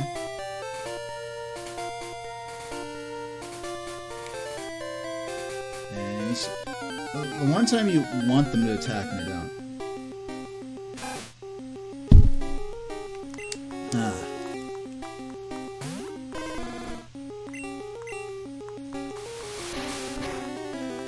And he's relatively high leveled too, so we'll definitely get a good. Hey, Bill Preston. Yeah, we are grinding. We have to. I mean, last time you were here last time around, I defeated Gary a lot easier. I mean, I defeated Misty a lot easier than I expected. But I am nowhere near. Like, Gary's first Pokemon was level 16. I'm just like, I've got to have my team at least at level 15 before I can consider realistically challenging him. So, level 15. And he learned Leer. Will he evolve, though? I think... No, not yet. I think before level 20, I think he does evolve. We'll see. Yeah, we didn't do our magazine reading yet. We played Pokemon Pinball earlier. We were talking a lot about food, actually, today. For some reason, we talked a lot about food. I laughed my tail off at retelling a story from Pat Condry's CU podcast, where Ian Ferguson was talking about the spoiled brat that was his parent was in the store trying to placate him, and the dad was like, "Come on, son, let's get a jumbo jack." and the kid was like, "I don't want to no, the jumbo jack sucks, Dad, and I heard they're not even going to be making it for much longer." And for some reason, I just laughed my butt off for like 5 minutes straight. I just could not stop laughing. Okay, but Bill, major news in terms of my stream schedule. Next Saturday, a week from today, the first Saturday after Thanksgiving. I don't know if I'll be in town yet or if I'll be visiting family. If I do stay in town, I'll be streaming on Saturday, and I will be running, probably for the only time ever, I will be running a 1993 VHS tape that my family recorded off WPIX-11 on VHS, beamed directly from the North Tower of the World Trade Center on Thanksgiving Day 1993, and that's going to be something special. So I hope if you can make it for that. And I'll probably start with a magazine reading from a November 93 gaming magazine, and then move on to the video section, which is probably going to be a couple of hours, to be honest. I won't say what's on the tape, but I will definitely be deleting the VOD immediately after the stream, because after the movie we watched a couple of weeks ago, I know I'm in the clear for this, probably. Now in December, I do have a watch party, a watch along I'll be doing, an inline watch along, so we won't need Amazon, but we'll be doing something where a different movie, a movie far more obscure and obtuse than Watership Down. Maybe also from the UK. A lot much happier film. So that'll be interesting. Maybe playing into some of my railway interests, perhaps. I have friends who would know what movie based on that alone, but I have not.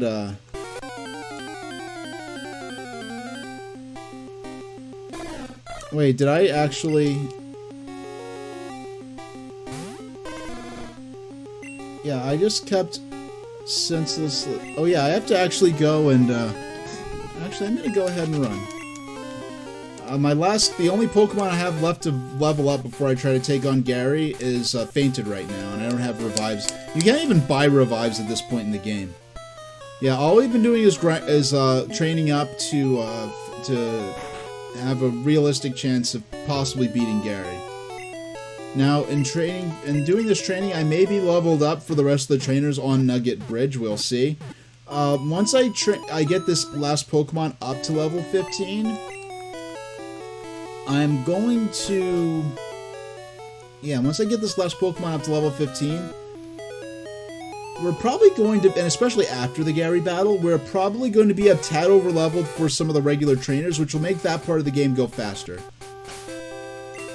Yeah, I'm glad to see you're around, Bill, and I'm really honored to everyone, whether you are, active in chat or standing guard in the Silent Squad, if you, that make me part of your weekly traditions.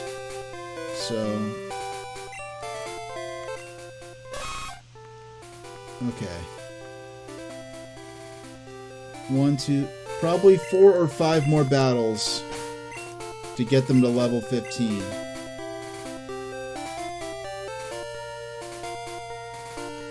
And then we will do the magazine section, is what I'm thinking.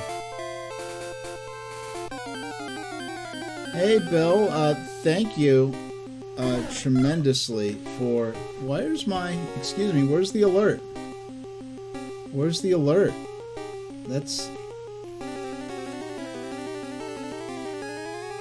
Oh, okay.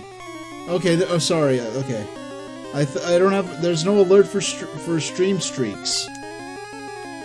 But, it's awesome that there is. That there's some kind of in-chat thing. So thank you for all my regulars.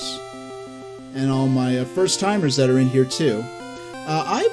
Those who are not familiar with me, if you look at my about section beneath me, yeah, I do lots of retro games with emphasis on stuff that's relatively family friendly. But I played games with a little cussing in them here and there. I think the most severe game in terms of content that I've played is Final Fantasy VII, which I did not play far into. But Pokemon, I like to play retro games with emphasis on their history, so I'll also find any promotional material, television commercials from the time they came out, any magazines from the time they came out, if there's any videotapes, all kinds of different things like that. And I feel like, I'm a little torn. Up next, I may either try to get the Super Mario World, the Super Mario Brothers games out there. Oh, and Clackaboy's saying, well, I'll be seeing the new Wicked film. They've been hearing only great things about it. I have not seen anything about... I don't know anything about... I didn't even see the original version of Wicked. I remember when Wicked was, like, on Broadway in New York, and I had, like, postcards promoting it. But I know, like, the general premise of it. Apparently it's a musical based on a book, and my friend who's a much better read reader than me, I was pretty much going to have to say that they told me some interesting things about the book that I'm like, yeah, I don't think they'd want to put that on screen. Yeah, but I have not seen the new version of Wicked. Somehow I was passively aware that it existed, but I have not really actively thought about the fact that a movie existed. The last movie I saw in theaters, like, I very strongly considered seeing The Good Robot, but I just wanted to spend not The Good Robot, The Wild Robot. I somehow confused Pixar's The Good Dinosaur with DreamWorks' The Wild Robot.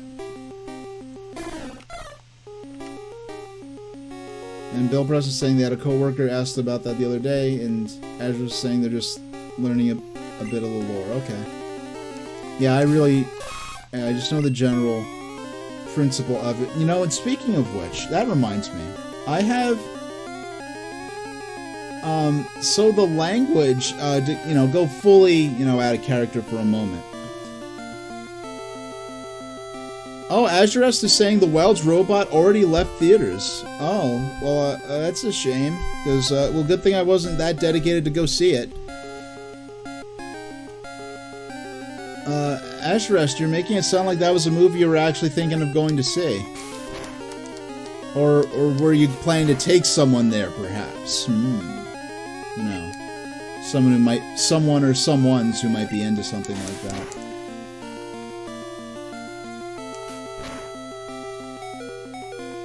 Yeah, it only played 2 weeks. I remember when I was, in the early 90s, and I think it had even been toned down by then, but I remember when a movie would stay out in theaters for the better part of a year. I was just saying they go all the time alone. Okay, nothing wrong with that. The first movie I saw alone was... Hey, nice. They're all at level 15 now. Yeah, the first movie I saw alone was District 9. And the only reason I went to go see District 9 is because someone spoiled what the movie was about. Because what they advertised the movie as is not really what it's actually about, and that's, by design. And when someone spoiled what the movie was actually about, I was like, tell me more. If that person did not spoil me, I would not have gone to see that movie.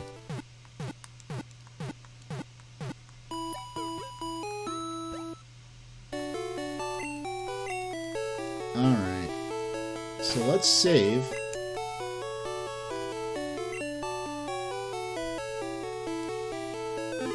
It's out. I'm glad it's coming to Blu-ray at all, because I'm sure within 5 years, Blu-ray is gonna.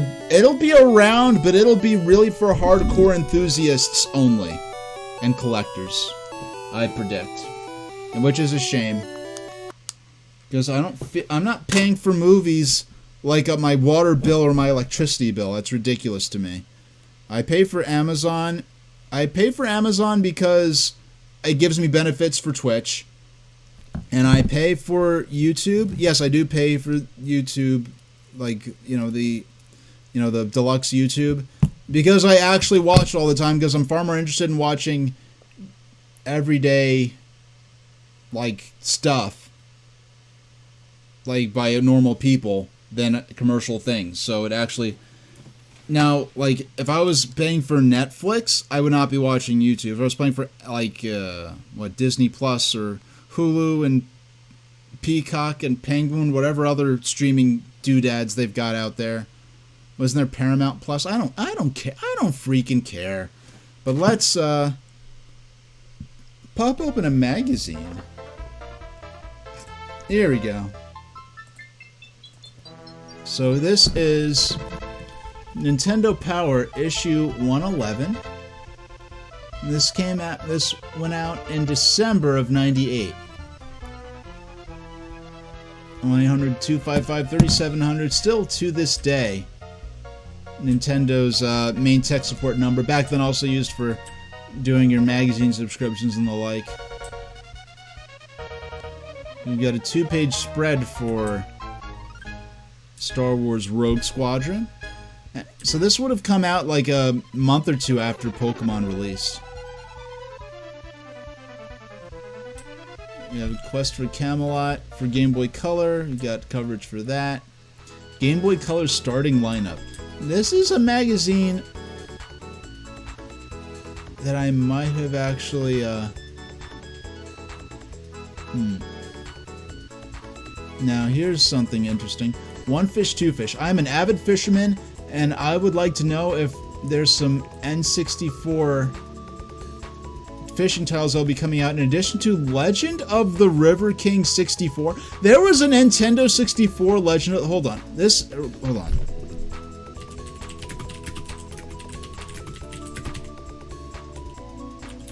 Legend of the River King N64. Yeah, it only came out in Japan. I did not know. Yeah, I had absolutely no idea that there was a Legend of the River King game for N64, because that's a game that's been on my list for years. Now, I don't know if I mentioned, but they went to say Late Night with the Devil Alone because their friend can't handle scary movies. The most actual, like, straight horror movie that I saw it would be The Exorcist. Alright, this looks interesting.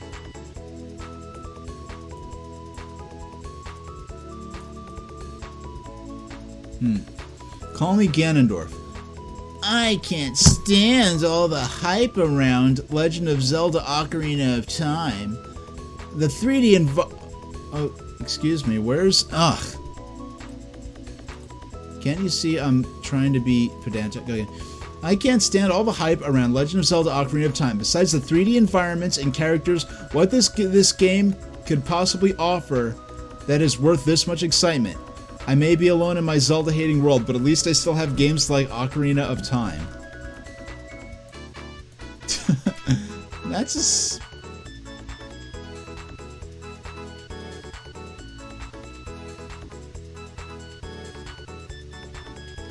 Alright, now let's check out. Yeah, we got our top lists here. Oh, I think this is a first here. And perfect timing with the music. We've got Pokemon appearing on... And you know, it's funny, Azure asks, we have not played a traditional Zelda game yet. The only Zelda games you have seen me play on stream are Legend of Zelda Breath of the Wild and Tears of the Kingdom. And those are kind of a reinvention of the Zelda formula. Like my first Zelda game was Link's Awakening, which I first played in '94. And then the next Zelda game I played was Zelda Ocarina of Time, the one the writer was complaining about. But we have the appearance of Pokemon for the first time in these charts. So, my first Pokemon game, and I'm gonna give it a break before I go to my first Zelda game. I'm gonna give it a break because it's another Game Boy RPG, so I want to give it a break, but my first Zelda game is going to be Link's Awakening, then followed by Ocarina of Time. So we will be coming back to some of these magazines, reading some of the period coverage, which I have, for the most part, kind of skipped over. Nightmare Creatures, here's the game I was talking about. So here's our hero Link. Here's a character we'll learn about later. Yeah, some of us are... Oh, my first Zelda game was Link's Awakening, the OG Link's Awakening in '94 is when I first played it. And I was aware of Zelda. I remember seeing commercials for the original Legend of Zelda. I did not actually get to play a Zelda game till Link's Awakening. So... yeah, I never had the color version. In fact, I was very annoyed. Nintendo's the only re-release of the black and white original version of Link's Awakening was on the Legend of Zelda Game & Watch handheld unit from a few years ago. And because on the virtual consoles, on like 3DS and Switch, it's only been the DX version that's available. I just have both up there. Because to me, playing that game in color it's not accurate to how I experienced the game. It's like my memories were playing it on the gray brick. And that's how I want to, when I replay it. The last time I played through about the first 25% of the game on... Alright, here we go. Okay.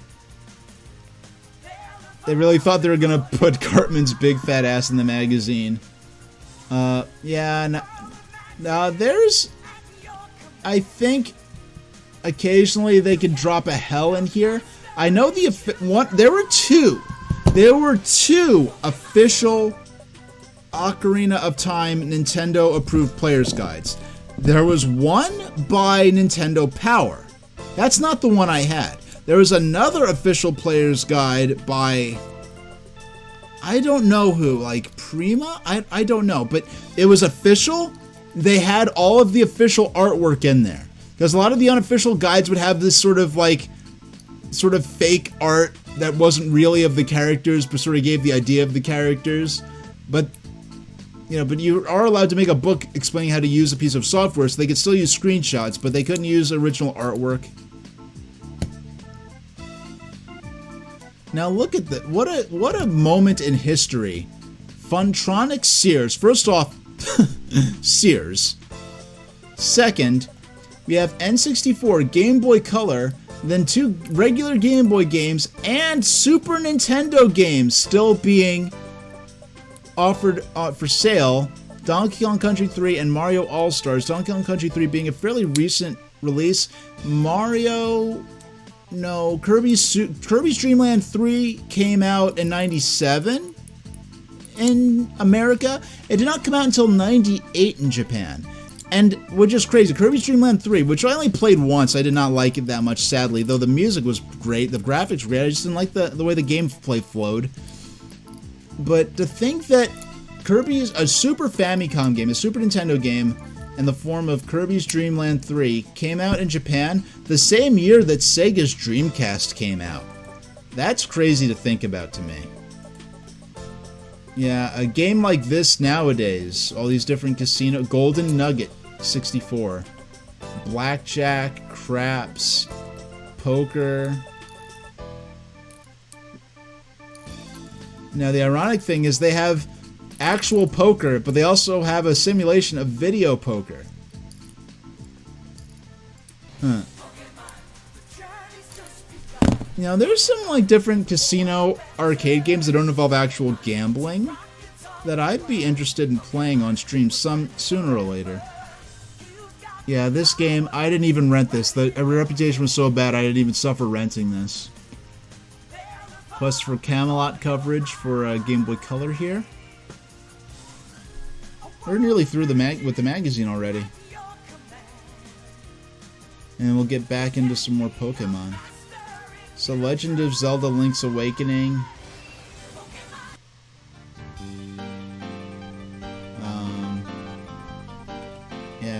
extreme close-up of someone's eye here. You have a Volkswagen New Beetle. Yeah, so you've got this launch coverage for Game Boy Color. Bugs Bunny Crazy Castle 3, Game & Watch Gallery. Game & Watch Gallery 2 is kind of the killer app. It was like the only, like, Mario... Oh yeah, there's an NES title called Casino Kid. Yeah, games like that. You would potentially have to get a T or M rating for simulated gambling these days. Like, the world's changed so much. And then, like, so Men in Black, based on the Saturday morning cartoon. Pitfall Beyond the Jungle. Shadowgate Classic. This one, I had my eye on, I never actually got into. Shadowgate was one of those, you know, famous adventure games. Tetris DX. I played this game. It was alright, but I was disappointed that they didn't have the original Tetris music in it. Hey, Bill, you know how there's, like, a game corner with slot machines in Pokemon, the first, like, 3 generations of Pokemon? And then they stopped having those? They had to get rid of those to actually make the game not get, like, a T or M rating. Because simulated gambling in a game will increase its rating. Like, remember how there was a trainer class in the first couple of generations of 2 or 3 generations of Pokemon called Gambler? And then they changed their name for the European and US versions to Private Eye. The sprite was wearing a trench coat, so they tried to play him off like he was a detective. Just a mention of a gambler as a trainer class. Now, what gets me is that, okay, slot machines, sure, like that Voltorb, that card flip thing in Gen 2. Like, yeah, I can understand, okay, it's a simulated of a slot machine, but when it comes to, like, okay, just have some arcade mini games that you could win item prizes for. And they apparently I guess internationally, going between Japan to Europe and then individual countries in Europe, and then even just having like a Chuck E. Cheese type thing where you play arcade games and win points you could cash in for like prizes, even that's too much. Like, so Magical Tetris Challenge, I actually did rent this once just because I was interested in what a Tetris Disney crossover would be like. Quest for Camelot, VR Pool 64, Pocket Bomberman, Star Soldier. I did not realize, you know, it's funny, Star Soldier Vanishing Earth. I did not realize the Star Soldier series existed at that time. Now, Tetris DX, I was annoyed by Tetris DX because I don't think that it has the proper classic Game Boy Tetris music anywhere in it. And on top of that, you can't get the actual proper rocket launch, which is very annoying to me. You can't get the Buran orbiter launch. So Game & Watch Gallery 2 is like this is the only game with Mario in it to come out at launch. So we have an Oddworld game and a Beavis and Butthead game. Fox Sports College Hoops 99, Men in Black the series, Vegas Cool Hand, Milo's Astrolands. We've seen a few ads for that in the magazine, only for it to get a 5. So actually paying the bills, helping Nintendo pay their bills, and buying out ad space will not guarantee you proper coverage. Okay, now this, look at this. It's like a rat with sunglasses and sneakers with a gun. Like, how 90s toon animals with attitude can you get? Yeah, so this guide here. So this is the Nintendo Power official player's guide. There was a completely different official player's guide. Now, I did eventually get one of these magnifying gizmos for the Game Boy Color. I remember playing Pokemon Gold in the backseat of my parents' car with that. So, Duke Nukem 0 Hour. Oh, some Zelda action figures. You had to call direct to 1-800. You had to call in to get these Zelda action figures.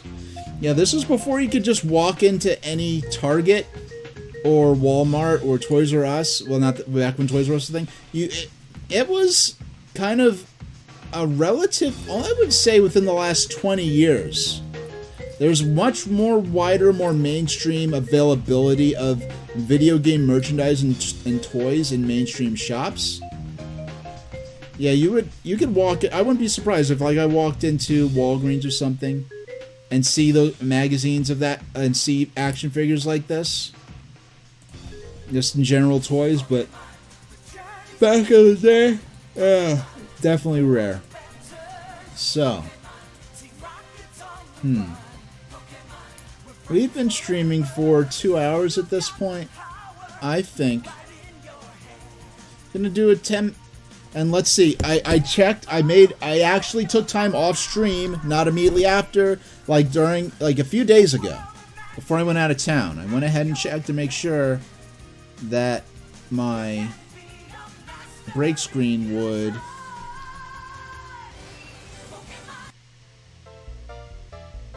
Hey, that's actually working. Great, great, it's actually working.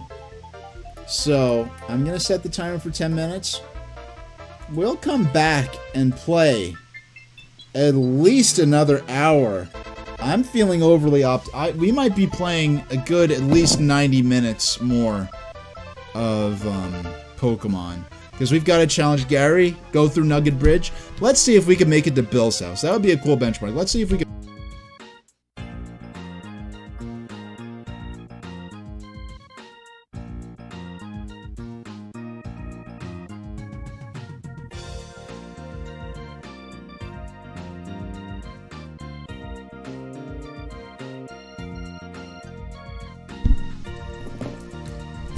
Hey everybody, sorry about that. Yeah, I was just looking at the wrong timer. But I'm back, I'm right here. And I just want to make sure I timed it so that the ad did not overlap with the actual content. But it did not. And we're good to continue the game. Yeah, for anyone who's just hopped in, I'm playing this with the Analog Pocket. And because I want my in-game time to reflect the actual amount of time I spent playing, I quit out of the game. Hey there, Azuras. The very appropriate means to welcome me back. Yeah, so I'd say we're gonna be playing at least another hour. At least till like, a little after 8 maybe, I expect. Based on how I feel right now, where we're at in the game. Yeah, I think we're doing good right now. Now, I did not... Okay. Now, there's a small chance I might have to get up to just refill my water. Because I didn't want to adulterate my mountain well water that I got on my travels. Okay, so we've got a Nidoran, Charmander, Spearow, a Beedrill, and my Pikachu and Jigglypuff.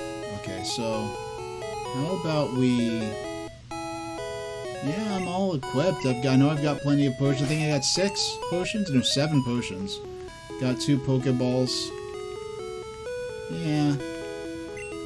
Let's go ahead and head on north.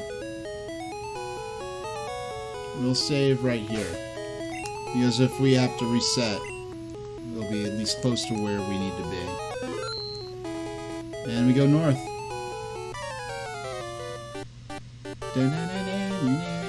Yo, H, you're still struggling along back here? I'm doing great. I caught a bunch of strong and smart Pokemon.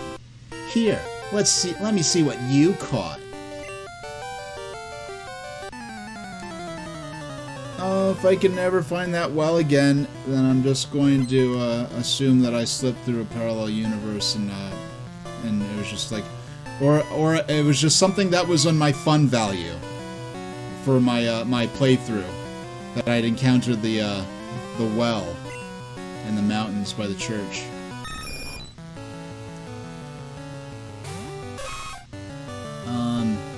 Yeah. Yeah, he's level 18. Yeah, this is still going to be a bit of a struggle. And for those who are not familiar... Nice. Okay. This is the best possible results so far. Alright. Use quick attack. Ooh, that stings! Actually...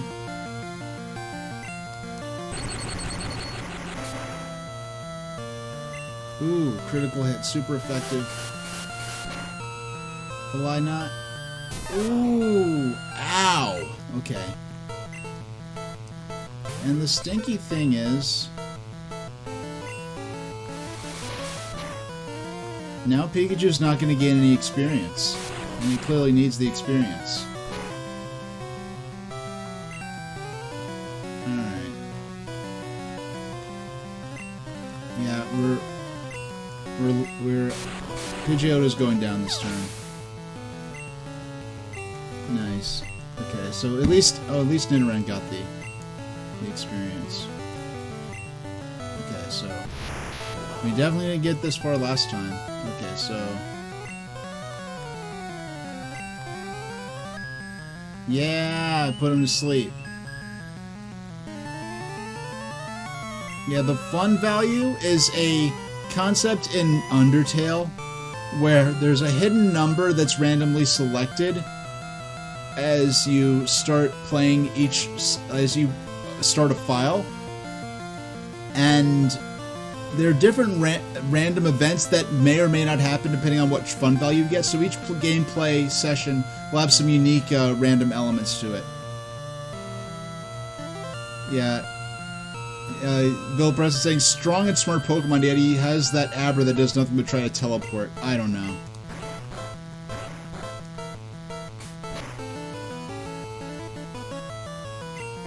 Yeah, if the rest of the team is like around level 15... Yeah, I think... Did I forget? 328? Okay, I actually did update the stream number in the, yeah, one of the things I did during the break is I actually made sure that the commands were working. I forgot to turn them on Streamlabs, so... I'm about to use Rattata. Use another Pokemon? Yeah. Let's give someone else a chance.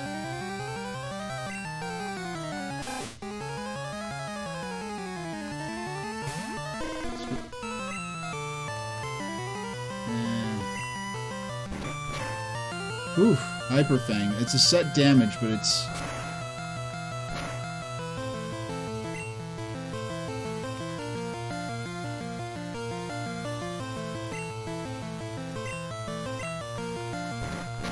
Okay, yeah. Crossing my fingers for something other than that, but okay.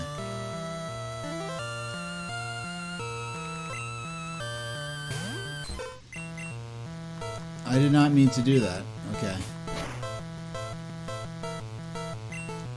Well, at this point, yeah, my whole I accidentally mashed my way through that using Pound initially because he had a totally different strategy in mind. Okay, everyone left is going to be, oh man, and now we don't have the Pikachu to go against the Squirtle? That sucks. So...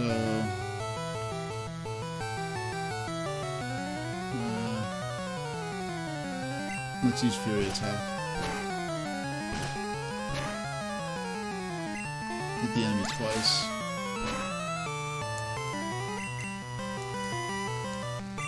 Oh, my attack just flat out missed. I'm getting bad RNG on these Fury attacks so far. Can it hit a few times now? Instead of just... Okay. Fury attack. Yeah, that's more what I want to see. If I get that good RNG for the first few turns, that Squirtle would be done by now.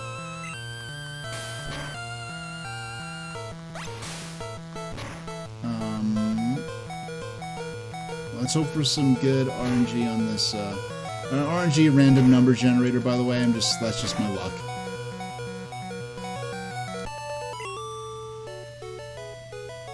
Hey, take it easy. You won already. Got 595 for winning.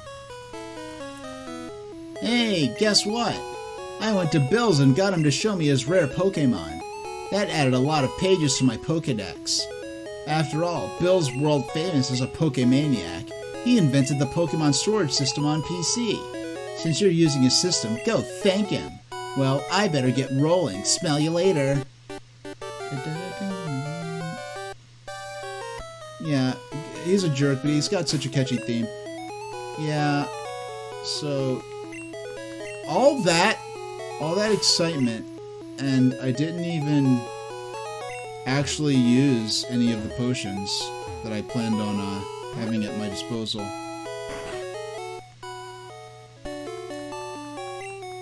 Welcome to the Pokemon Center, so-and-so. Yeah, okay. Thank you, your Pokemon are fighting fit. We hope to see you again. Alright. So, having done the training we've done, we actually shouldn't have too much trouble in terms of figuring out. I just want to buy a couple more Pokeballs. If we have any opportunities to catch an Odd... I think we have the opportunity to catch Oddish and Abra in these areas up ahead. Yeah, we'll just buy 2 more. I think I should have a total of 5 Pokeballs right now. Oh, 4. It's enough. Got a couple antidotes, got 7 potions. We're good. I think we'll be okay. So if we go north, we have a challenge, a gauntlet of trainers called Nugget Bridge. You don't have to fight them in succession. You have the option to go back and heal at the Pokemon Center.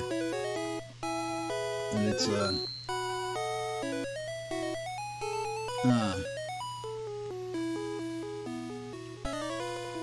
I didn't even let the music actually start playing. This is Nugget Bridge. Beat us 5 trainers and win a fabulous prize. Think you got what it takes?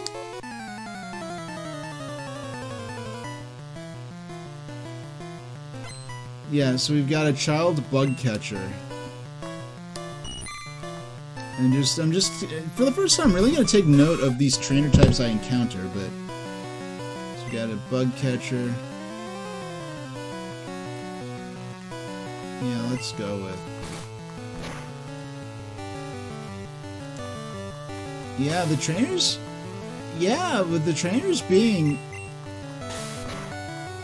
Yeah, for the first time, without me, I don't think I've over-leveled. I think I really trained to an appropriate level compared to what Gary had in his team, and I'm actually sort of matched with the first trainer we see. He was a mere bug catcher, one of the least powerful trainer classes.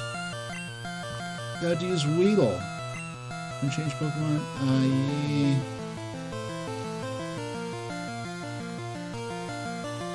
You might as well send out Charmander. Maybe you can get this done quick. Because I think fire is very effective against bug. So let's Oh yeah, that was one hit KO. H defeated bug catcher. Woo, good stuff.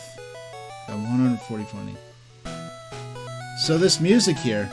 This music is the music that we last heard when you encounter. Well, when you start the game and Professor Oak is explaining the theme, the concept of the world of Pokemon. So this music is kind of interesting because the fact that Professor Oak is telling you about the world of Pokemon for the first time, he's introducing himself as the Pokemon Professor, and you hear this music, gives this track kind of a scholarly atmosphere to me. And it really was the kind of music you heard as you were first being sort of introduced to this world in interactive form. So I'll go ahead and save. Wow, we're nearly 10 hours into this already. I think because I over-leveled just my starter, my Charmander, I think I probably got further along in the game in less time because I wasn't spending time to grind. Wasn't that strategic about it. Yeah, so we got a bug catcher. Who's next? I'm second. Now it's serious. Are you gonna be a junior trainer female? No, it's a lass. It's the first lass who didn't have specifically sort of snotty or telling dialogue. Oh, and Bill is pointing out something in chat that should have been obvious to me, and now you're heading on the way to someone who's also renowned for their Pokemon research. I didn't even think of that. I didn't even consider that aspect of it. Yeah, it's a good point.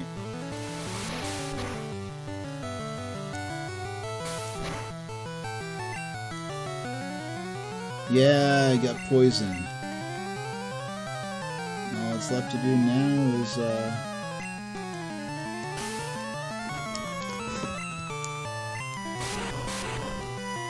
okay. Oh, the attack missed, but we're dealing poison damage each turn, so the worst problems you could have. Huh. I just had a wild thought. I wonder. Is right? I'm sorry, my model's probably glitching out a bit. While I'm just rooting through my... Ah, here we go. So I've got a CDI spoon controller replica from Limited Run Games that runs on that works by USB. I just want to see. I'm just gonna unplug my 8-bit Dough controller and see if this works good as a one-handed option for controlling the game. I never even tried or experimented this with the analog dock, because this should have all the same buttons as a Switch controller. Okay.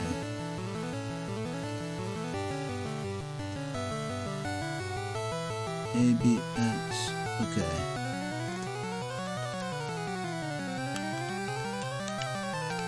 Darn it. You know what? The buttons on this controller... Hold on. None of these buttons seem to work. Yeah, unfortunately none of these buttons correspond.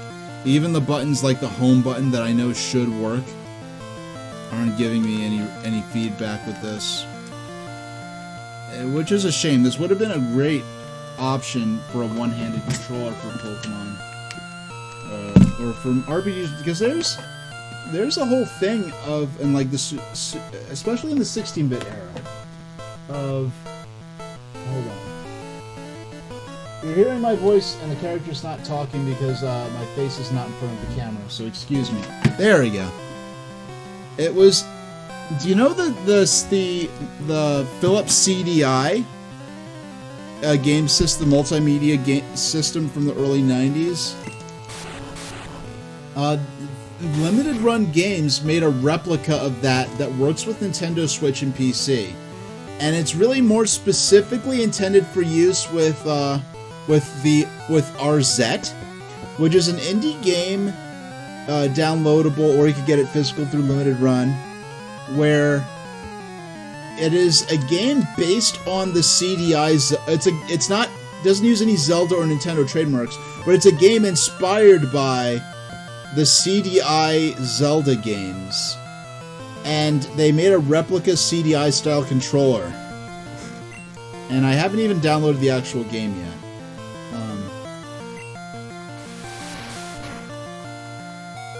You little tookus. Okay.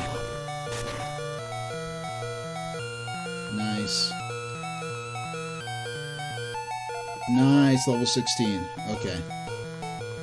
Lass is about to use Nidoran. Yeah, so I have a Nidoran male. This is going to be a Nidoran female, so you can see what the difference looks like. A little more bunny-like, maybe. So... yeah, let's use Leer. Drop their defense a bit. Let's drop their defense again. Yeah, but in the 16-bit era, there were a selection, especially in Japan, of one-handed controllers for 16-bit systems, especially for use more so for role-playing games, where there wasn't a lot of fast-paced real-time action. So you can hold a drink in your other hand.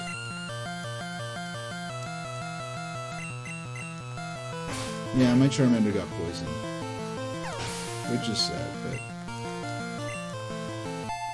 Nice, now Charmander's level 16. Alas, how could I lose? Hey, my Nidoran is evolving. Cool. Our first evolution. Not they're counting our Weedle. Nidoran male evolved into Nidorino. What? Oh! Oh! They're both evolving! This is so cool!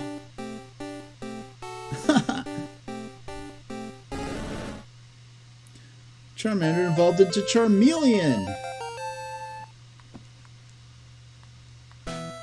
Yeah, so they're both significantly stronger than they would be if I just let them evolve with level up without evolving. Because you do have the option to press the B button during the evolution sequence. And so they just evolve, or they just level up without undergoing their evolution.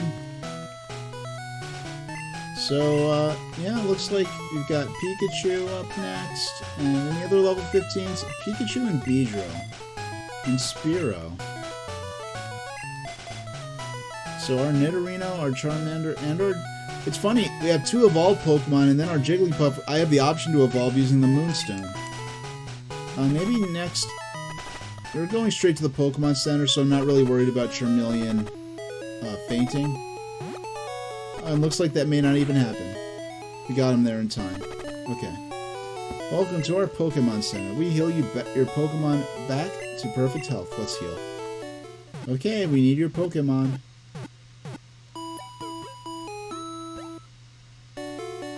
Thank you. Your Pokemon are fighting fit. We hope to see you again.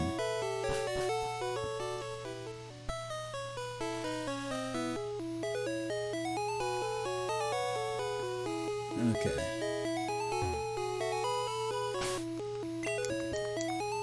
Would you like to save the game? No saving. Alright.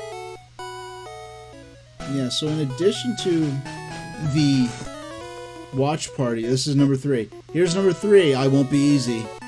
This looks like another kid. So in addition to the couple of watch party streams I have planned, oh, it's a youngster. I don't know if it was going to be one of the junior trainer or youngster or what. Sorry, I had a yawn in me. I had to get it out. So, so if anyone remembers the stream, my 4-year anniversary stream where I revealed this YouTuber model, where I was teasing about playing Pokemon and it didn't actually happen at that time, you know, due to storyline reasons. So the language I was speaking, the language, just be fully out of character. The language that Lunarian H and the advanced controller were speaking to each other upon the initial surprise reveal of this model, of this avatar, I have been learning that language for about 1.5 years now. It's been a slow burn. If I put my full effort into... I knew my strategy was for it to be a slow burn. And then I personally think I've taken it up not quite as fast as some other people have. Do I have quick attack? No, it's too likely that it'll knock me out, so... Yeah, I'll send out. Yeah, so I've been learning that language for a couple of years. I still have a long way to go. I'm just learning to be confident in it. When I talk to someone who's totally new with the language and they're interested in learning it, they think of me like, oh, you know so much. You've been I feel like I barely know anything. I barely interacted with the community or anything of speakers. The Lunarian H character can speak that language fluidly. But for me, I can only I know it well enough to hire someone in that community to translate for me, and to be able to understand what is going on in the script but I can't actually speak it and understand it as fluently as me and the advanced controller could in that scripted sequence. And one thing I'm learning right now is because you can write it has its own writing system, but it can also be written with, you know, Latin letters like we use in English. And so I'm learning, which I forgot what he. Okay. Yeah, that's his Fury attack. So, and I found some interesting. I found a cool interactive game where I'm like, this would be interesting, possibly to stream. I was also thinking of maybe doing some writing streams, dusting off the Griffin H avatar, doing some writing streams as I edit the scripts for my autism videos. And I'm, on one hand, I almost don't. There's a narrative throughout barrier aggression, which is going to be my series of videos about the National Council on Severe Autism's podcast episodes. There's a narrative, and I would really hate to spoil the narrative by showing me the process of me editing and sprucing up and refining these scripts live. And I think the process of going live with them would cause the act to take a lot longer. So honestly, like, I really do. If I could right now have an avatar of the same caliber as the one I'm using now, I would make a Griffin H avatar. Because, like, this is like my persona, so to speak, but then Griffin H, I currently have a PNG tuber model of that I've been using. I used for a few streams. It's been over a year since he's appeared. Okay, it's Zubat. It's been over a year since Griffin H has appeared, but he's kind of a mascot for my writing.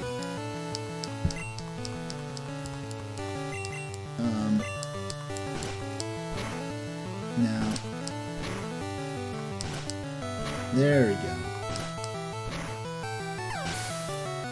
And Clockboy saying, can't wait to see Griffin H again. Oh, actually, no, excuse me. Griffin H did have a small appearance he had a small appearance in, well, it didn't appear on Twitch, but in the lead up to, like, right before the Advanced Controller's first proper appearance in my stream, and it was like in early January of this year, the Advanced Control, there was a video, a skit on YouTube, where the Advanced Controller, called Griffin H and tried to get him to sign up for the XLO mining program. And Griffin H is like, no, you're obviously evil and suspicious. I'm not going to help you. And so he goes to try to find another H that would help him, and that ends up being, you know, Human H of Redemption, of what becomes Redemption Center 1. And then, you know, over the next, 7 months, eventually they have a Human H, and the Advanced Controller have a falling out. Advanced Controller sends Human H to the penalty realm and has to get a replacement, being Lunarian H, Super Train Station H of Redemption Center 5.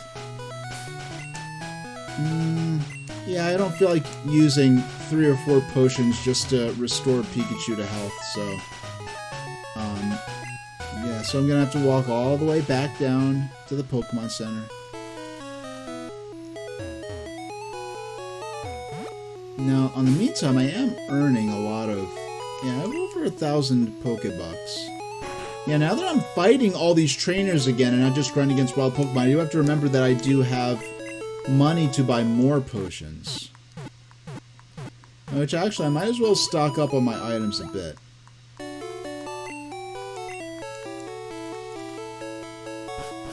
Yeah, so in lore... does anyone even remember, like, I haven't said, does anyone, so Clockboy, I don't think I ever actually asked you this. Were you surprised to suddenly, like, I know it was the reveal of the Lunarian H avatar model was a surprise. Okay. Yeah, just buy 3 more. Okay, so we're definitely good on potions now. I know the reveal of the model was a surprise.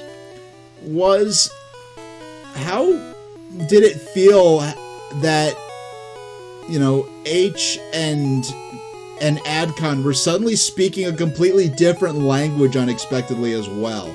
Because I tried to, as I did the skit where Adcon is jumping between universes, interacting with different parallel universe versions of H, trying to recruit a replacement. I wanted to have each version of me have some sort of element of surprise to them. I'm number 4, getting tired.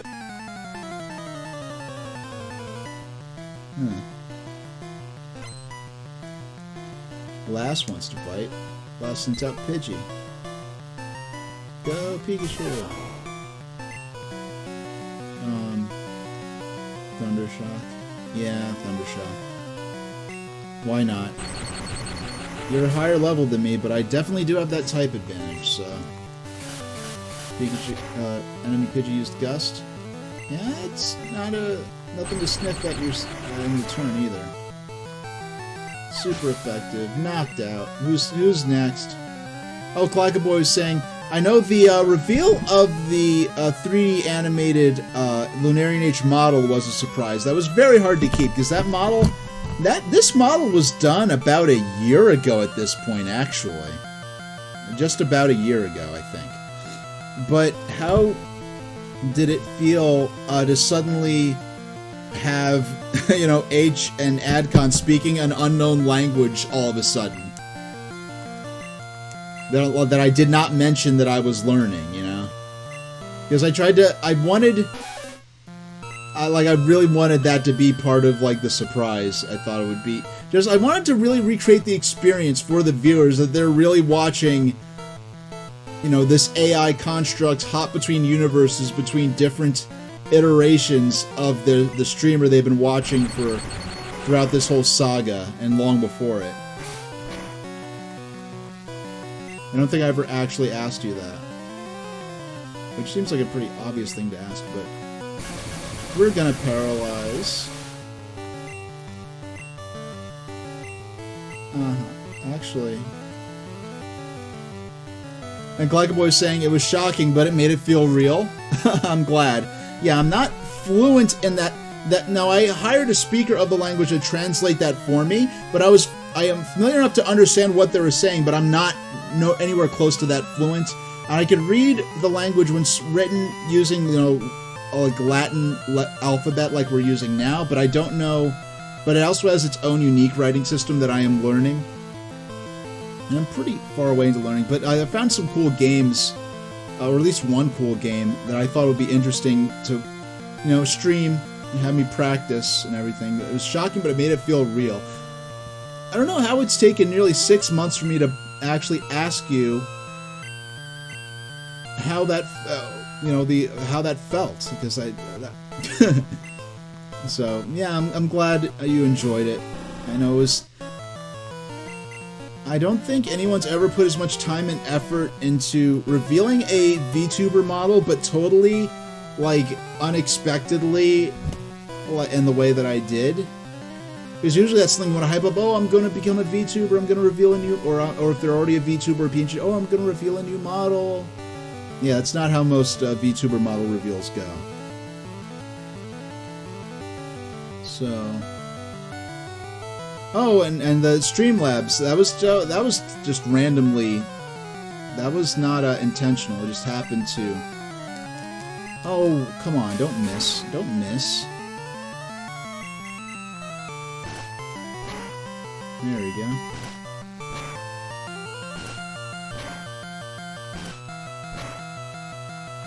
Nice, nice.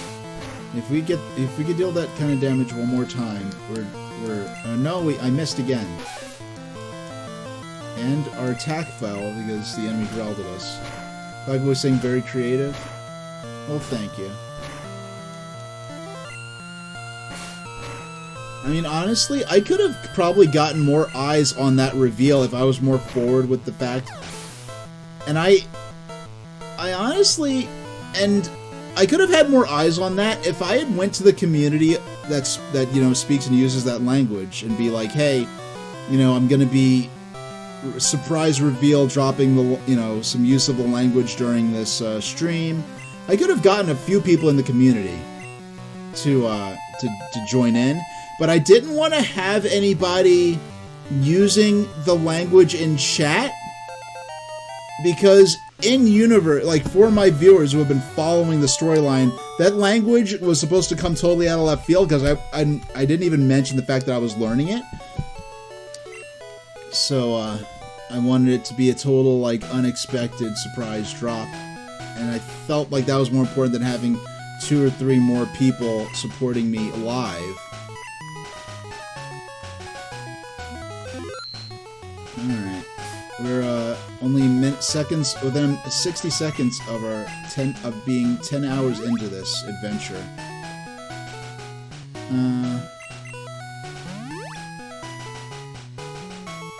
Yeah, Pikachu is nearly topped off, not quite. You know, I didn't actually talk to the trainers. Let's actually talk to these trainers we defeated. I did my best, I have no regrets, he says. And she says, I did my best, I have... Oh, this is all they say. Oh, they just say the same thing over and over. I thought they had unique dialogue. But... So let's collect our prize. Okay, I'm number 5. I'll stomp you.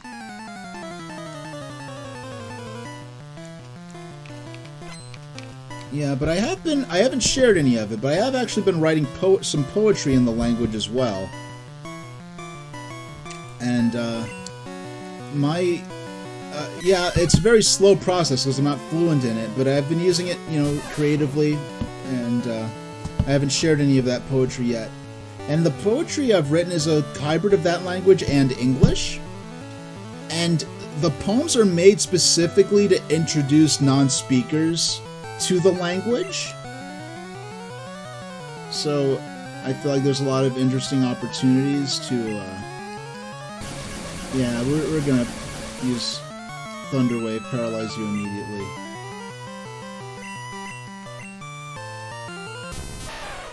I'm gonna drop your attack. Alright, Thunder Shock. Let's do it. Ooh. This guy has a lot of defense. Okay.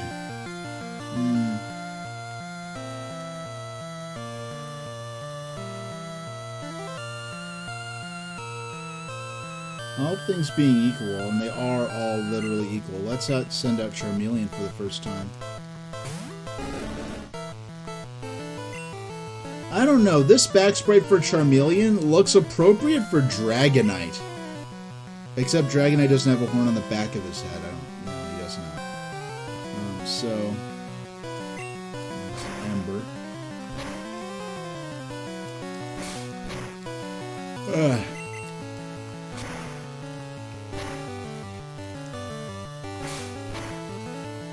I use Scratch.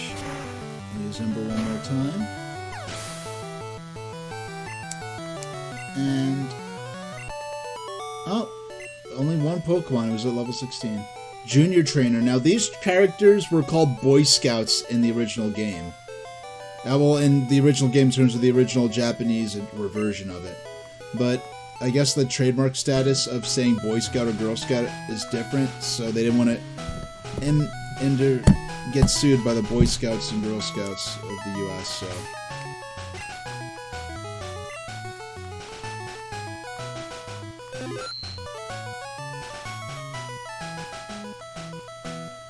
Congratulations! You beat our 5 contest trainers!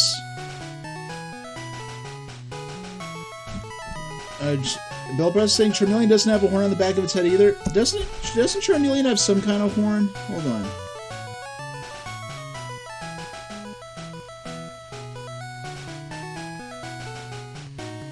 Charmeleon has a horn. Yeah, Bill, I don't want to, well, actually you, but Charmeleon very definitely does have a horn on the back of its head.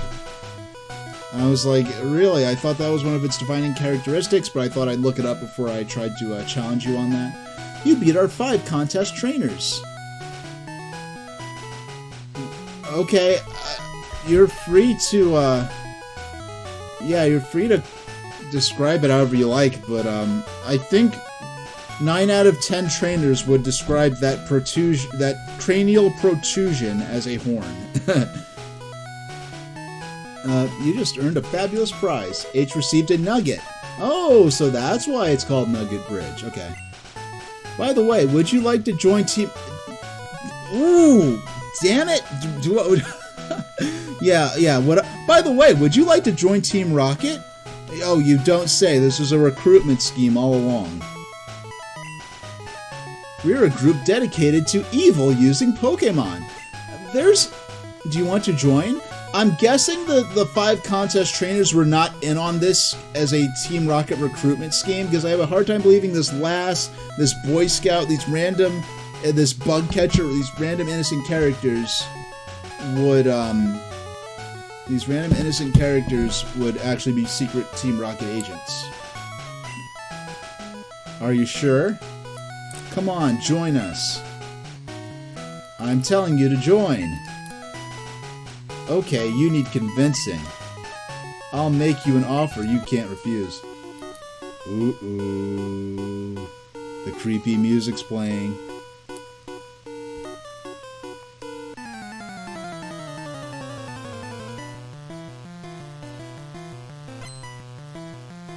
Rocket wants to fight.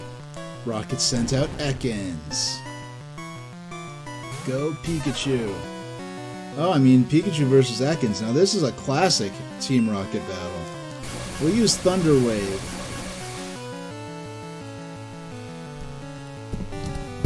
Oh, well, Bill Press is saying his flesh colored at the very least, so it shouldn't be white like it's like in its back sprite. Well, it's kind of funny. The sprite work came first, and then they made the art based on that. So, if anything, the artwork is kind of more unfaithful. But anyway, yeah, I guess the fact that it's the color of its scales and not, like, it's not made of keratin or ivory. So, I guess, I mean, arguably the closest thing might be the things that giraffes have, which are not horns, because they have, like, fluff growing on. They're something unique that only, I think, okapi and giraffes have. But anyway, we're gonna... Oh, and he used rap on us anyway. No, Clagaboy saying, really hoping we get greeted next month to our Christmas to our Christmas hell via the advanced controller.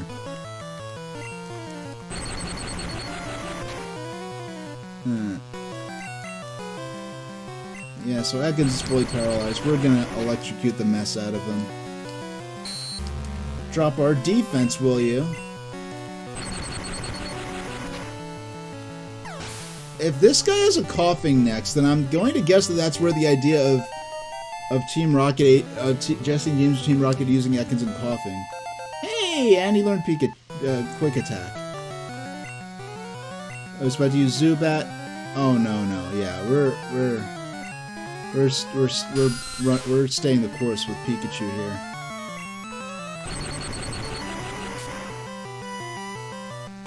Nice, one hit. Okay. Super effective. Critical hit and super effective. Yeah, he's toast. H defeated Rocket. Ah, you are good. With your ability, you could become a top leader in Team Rocket. Yeah, unfortunately, they don't have the... They didn't really have the technology to have branching paths, storylines in a game, in an RPG like this. But I think having defeated the little Gary and the Nugget Bridge sort of subplot. Well, first we will heal up our Pokemon.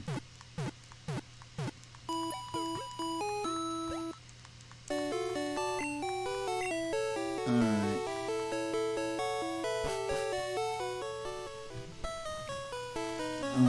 So we go in here. Hi there, may I help you? Okay, buy a potion. What do we want? We want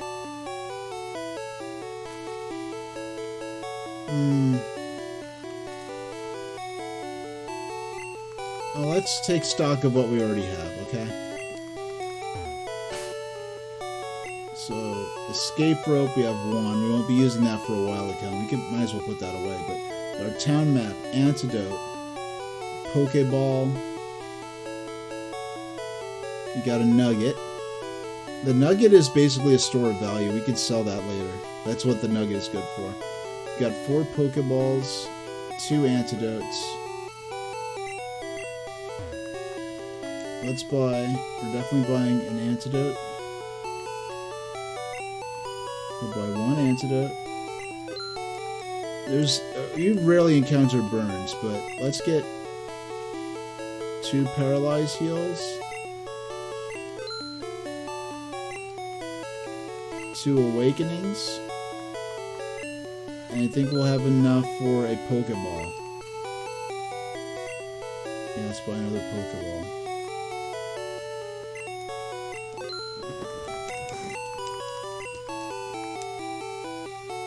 So let's arrange our items.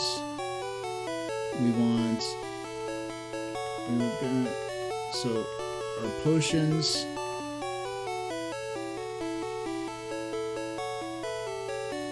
Let's actually, I forgot, we're gonna have to swap these out one at a time, which will be annoying, but we have to manually. So awakening. And our paralyzed heal. So we've got our status restore here. Actually, that's everything we just want. So our potions, our Pokeballs are right beneath there. And we'll put the town map, we'll swap the town map and the escape rope, and we'll go to the Pokemon Center and deposit the items we're not going to use for a while. And then we'll call it a stream. I mean, it's been a stream the entire time, but we'll officially call it one. But we'll, as to use the turn of phrase, okay. So we're going to deposit our nugget. I mean, what's the point? Yeah, I'll save it for now. Yeah, it's kind of one of those things where it's like, what's the point of not using it now? It's one thing you definitely want to hang on to if you plan to use the missing node glitch later in the game to multiply rare items, but I'll plan on playing this organically, so to speak. We'll put the escape rope. We won't be in a cave anytime soon. I believe it works outside of caves, but that's where it's most useful. And I think we'll go ahead and save. We got $102 or Poke Yen. We've been playing for 10 hours and 12 minutes. We got 2 out of our 8 badges. And we're going to go ahead and save that game.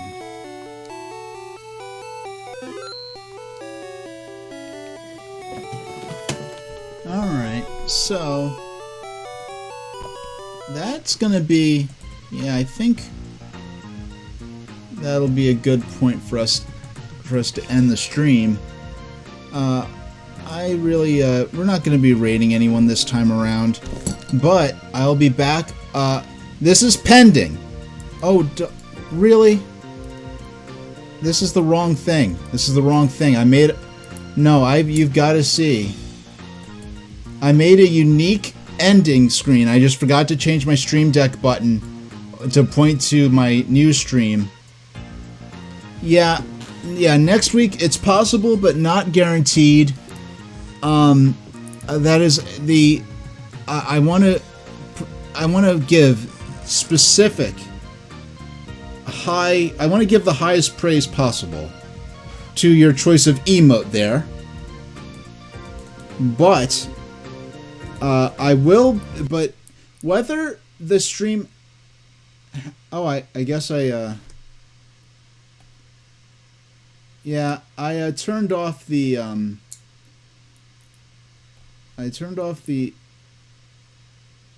There we go. I turned on my traditional playlist. Okay, because I didn't have the music running for this because I wasn't planning on being on my traditional start screen because the other one's a Pokemon specific playlist. But anyway, whether it is on the 30th or the week after that on December 7th, the first Saturday of next month, I'm going to be running a VHS tape, and you can see it on my tube TV right there. A VHS tape that my parents recorded for me off WPIX 11 New York in 1993 of that day's Thanksgiving Day programming. It will be at 5 p.m. EST if it... and I definitely will be deleting the VOD immediately upon the conclusion of the stream, and it will not be reposted to YouTube. So that's something to look forward to. I will see you all next time. Thank you very much for joining and watching.